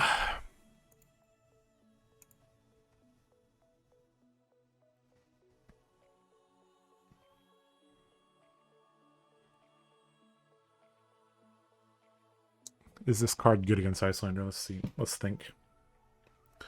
V has to be an arsenal. Pitch to play V. Double charge. 2 floating. Bolting Blade in hand.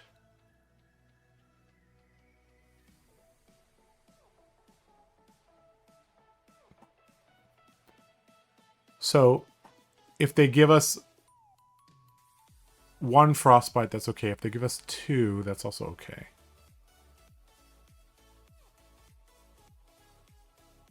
That's just going to be a 5-9-5 turn, though. Which is not bad.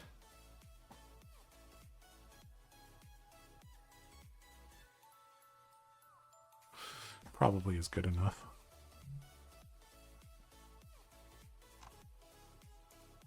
This is 63, though. I don't like running 63. Because our blue count is not correct. Is going to be thrown off here. Ugh.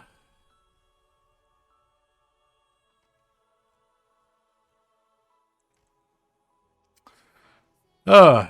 Is it really cutting this? How good is this card? Let's think. So we can't, we'll never be able to Tunic for this. That means when a big arcane damage is coming, we have to pitch a card, play this, AB2, so we can block 6.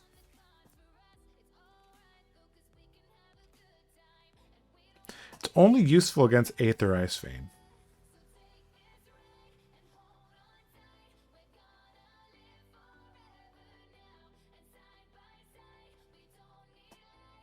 So Aether Ice Vein is one that deals damage.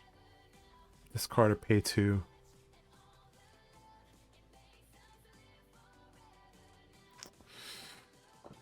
This is a very odd problem to have. Too many playables. Let's look at our other matchups.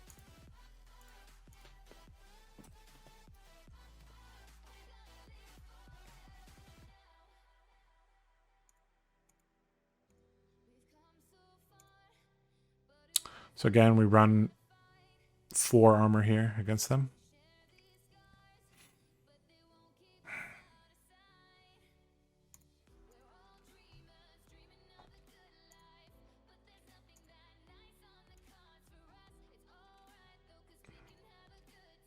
We're at 53. Oh, wow.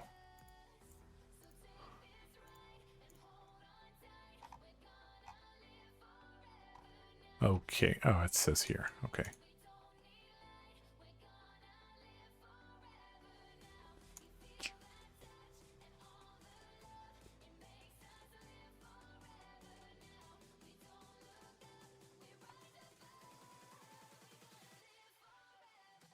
I guess we just up our blue count as well. Now we're at 59.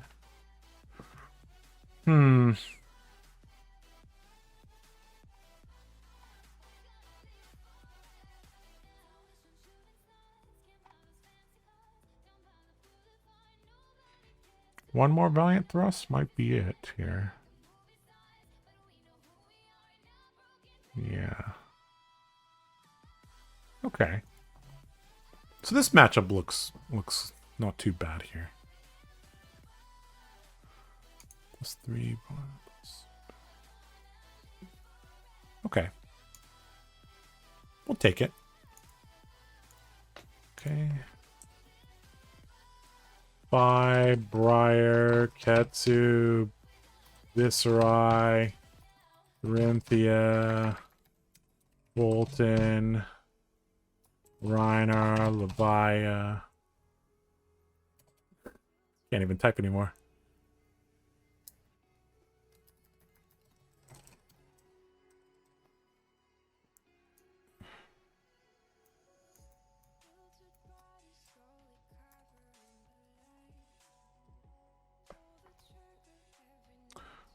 Okay.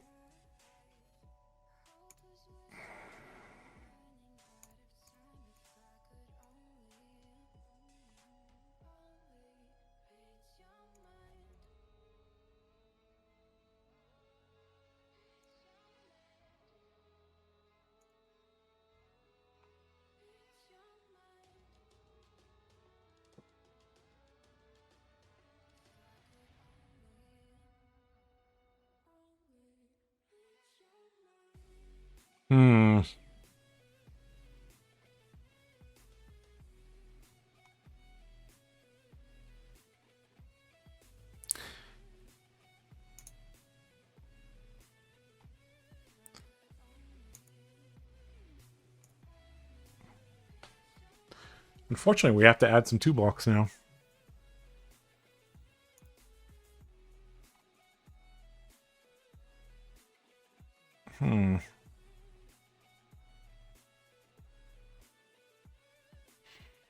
Yeah, that might be okay.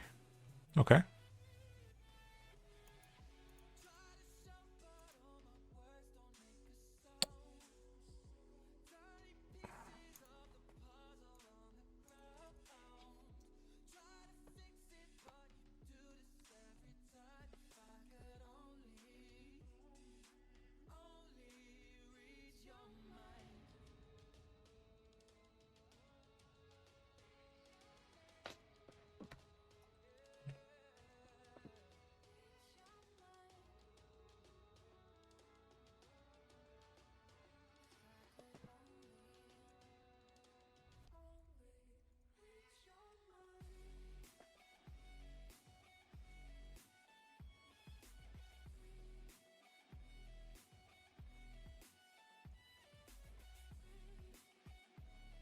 fridge build into into Lexi. Let's see how this goes. Sink Below is kind of a trap against them because it generally will cost extra energy to play it. Sword Shield is not too bad against him though.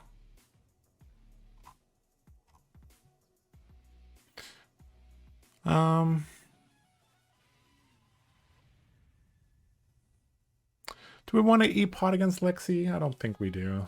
Kind of slow. It's hard to set it up as well because we generally all have a Frostbite. Okay, like this would be better. Okay.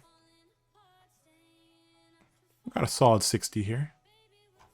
Okay, so we've fixed the Lexi and Oldhim matchup. We got clean 60s here. Clean 60 against the aggro. Let me think, is there any hero missing? Let's see. Reinhardt, Bravo, Dory, Ketsu, done. I guess Azalea is technically here as well.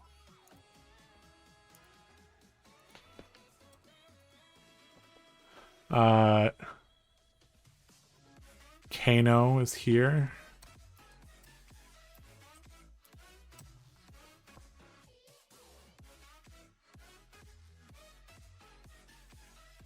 Hey, you know what? Let's just put it here.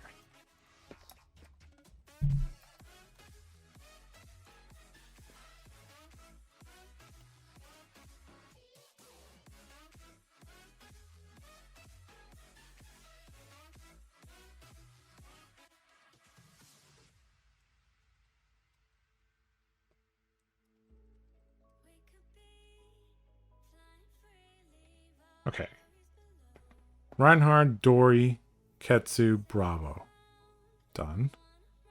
Azalea, Kano, Viserai, Dash.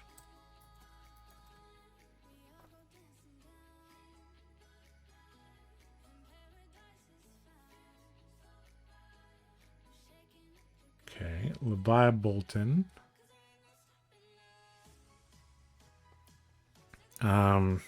Then we have the Tales of Aria heroes. We have Oldhim, which is in another slot. Briar and Lexi are okay. Yep. And then Phi, Icelander, Dromai is another one we need. A separate one. So the reason this one is different, even though it's also comboing, is that this one would use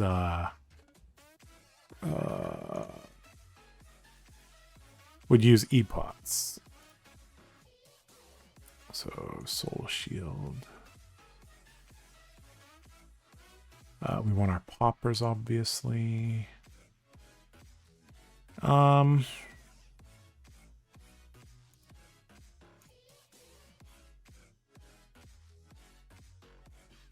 Okay.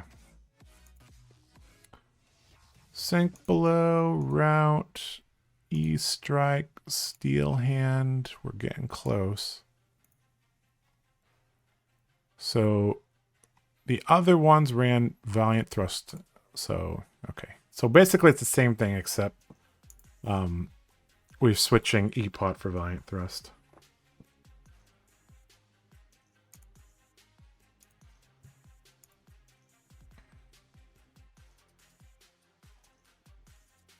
Yep. Okay. So that's done. So this is looking good. Icelander will come back to. This is looking good. This is looking good. Let's double check this because this is most of our matchups.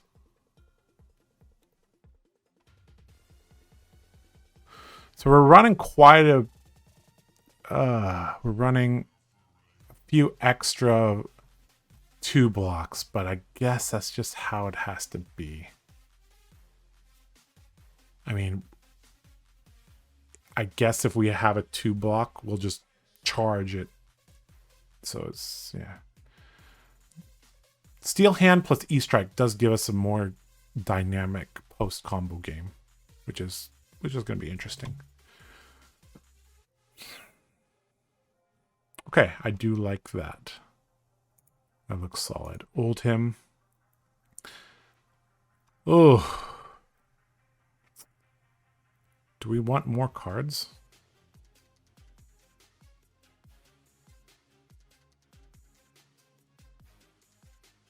E-Strike's not bad against Oldhim.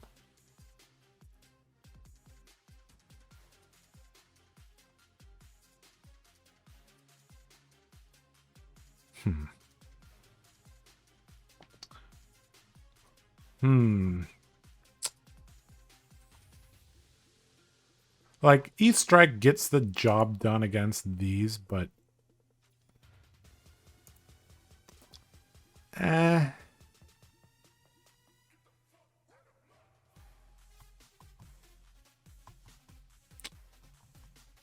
Really close, actually. Like, I'm not in love with these bolting blades, to be honest, against him. They don't really do anything. Like, you V, pitch, double chart. Yeah, this is never getting played against Oldhim. We'll cut those. I mean, I guess we're just running... Like...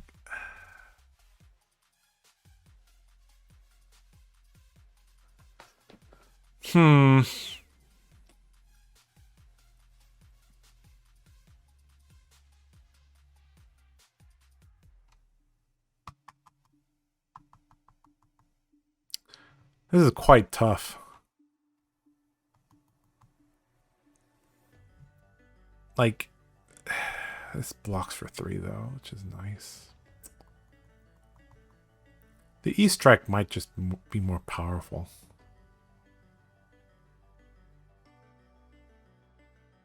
Like, how does E-Strike break through in Oldhim's defenses? Let's think. So let's say we take flight. Take flight. That means we have to pitch a card, charge a card. That's already 3 cards.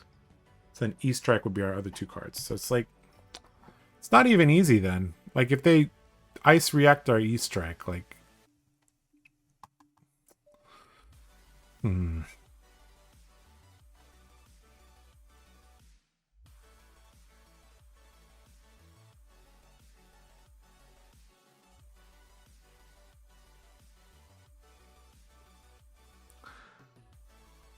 I mean, frankly, I'm not liking any of these choices. I mean, the Razor has the most potential to win the game. Let's just go with... Let's just add our attack reacts. Okay. Because that'll allow us to swing the Sabers more post-combo, which is how we chip damage in against them. Because the Sabers come in for 2 or 4. Okay. We finished that matchup. So we're just stuck on this matchup here. We have too many cards. We have too many cards.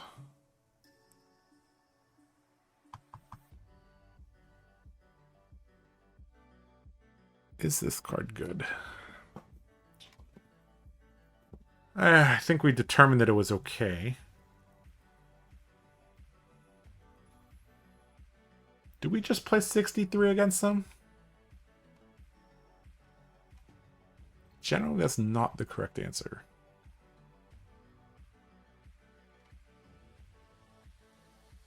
Like, let's think about this, like, really logically. Like, if I could pick any 60 cards to go play Icelander, what would I take? I would definitely take 15 blues. So I'm liking that. I'd take an extra pump. The Snatch might be the one here that just is not going to happen. Like, how often are we playing Snatch? Very rarely. Super rarely, right? Yeah. We're only playing Snatch against Icelander and Lexi. How often are we to get Snatch off? Like, the best time for Snatch is, like...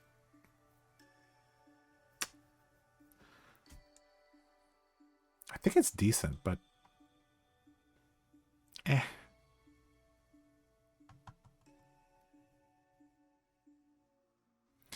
If we cut Snatch, what can we do?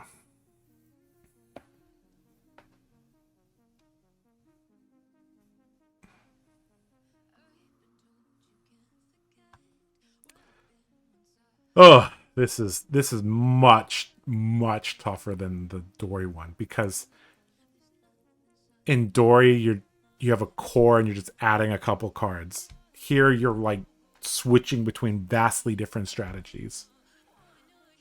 Ugh, and these ice heroes are just brutal. And I don't want this video to go on too long. I kind of want to just make a decision, and but I want to be very thorough when I'm doing this. That's the thing.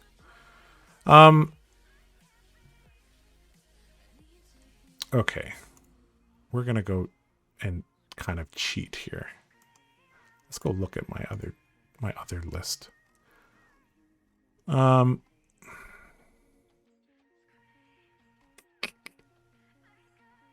if we don't run Snatch, we could run our Tunic.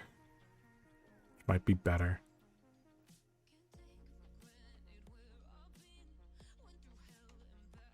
Tunic and another Bolting Blade. That might be correct. Let's try that.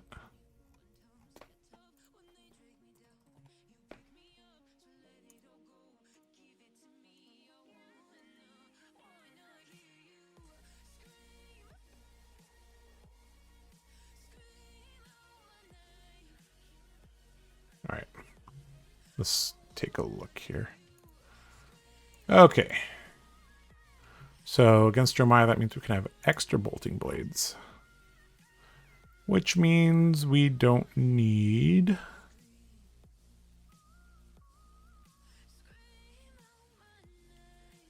one of these cards. They're all pretty good. We don't need the extra Valiant Thrust. Okay, so we're back to 60 there. Come back to Icelander. Let's do Lexi. So we're going to be playing our Tunic instead of our Courage. Tunic, Sharp Eye, Raiden.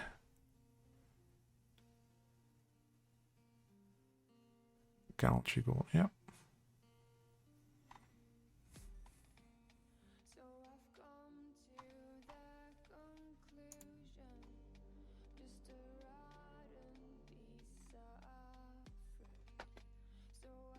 Okay, we need one more card against them. I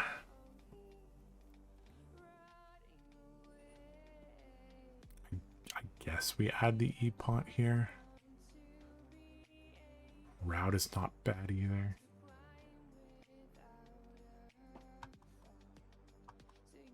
That might be too situational.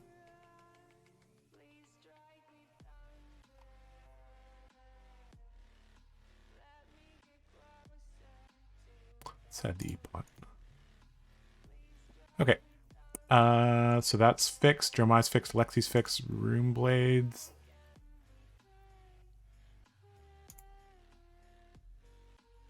So actually, can we play 3 Bolting Blades? That way we don't have to play so many 2 blocks.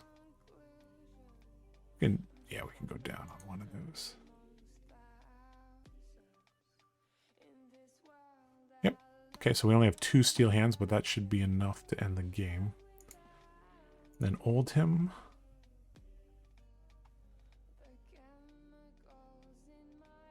Nothing changed.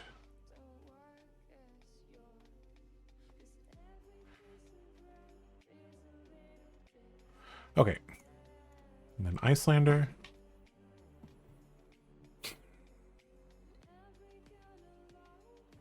We just need to add 1 card to there.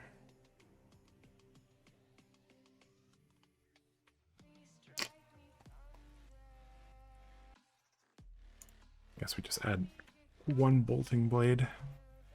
Even though we'll probably never play it. Okay.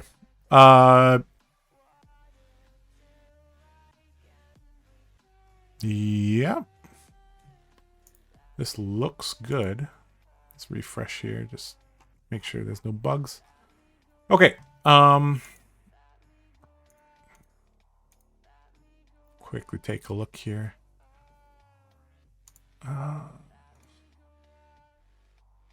Okay. It's about right.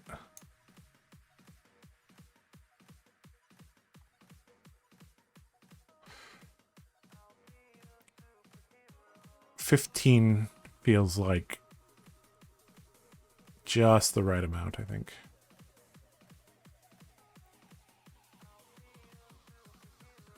Okay. So our default deck configuration, like that. Versus Jeremiah, we bring in our poppers, few steel hands to make sure we can kill the dragons if need be. A couple E-pots as our backup plan. A couple E-strikes for post-combo. Route for post-combo. Sink below just to get to our combo faster. And Soul Shield just to combo faster. Icelander. We play Raiden. We bring in our E-pots. All 5 of our attack reacts.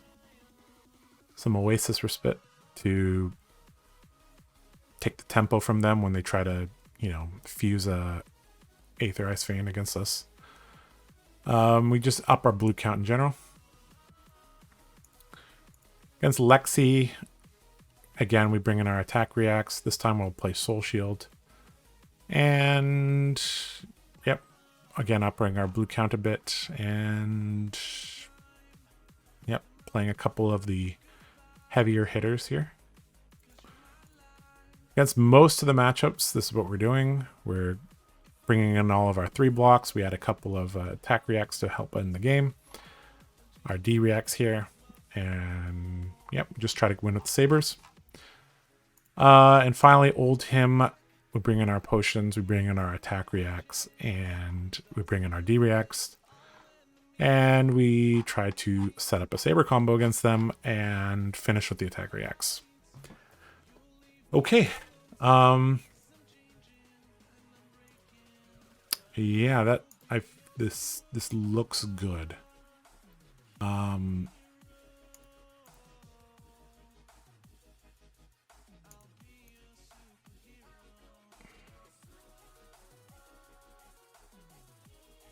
Not sure what this -1 is here.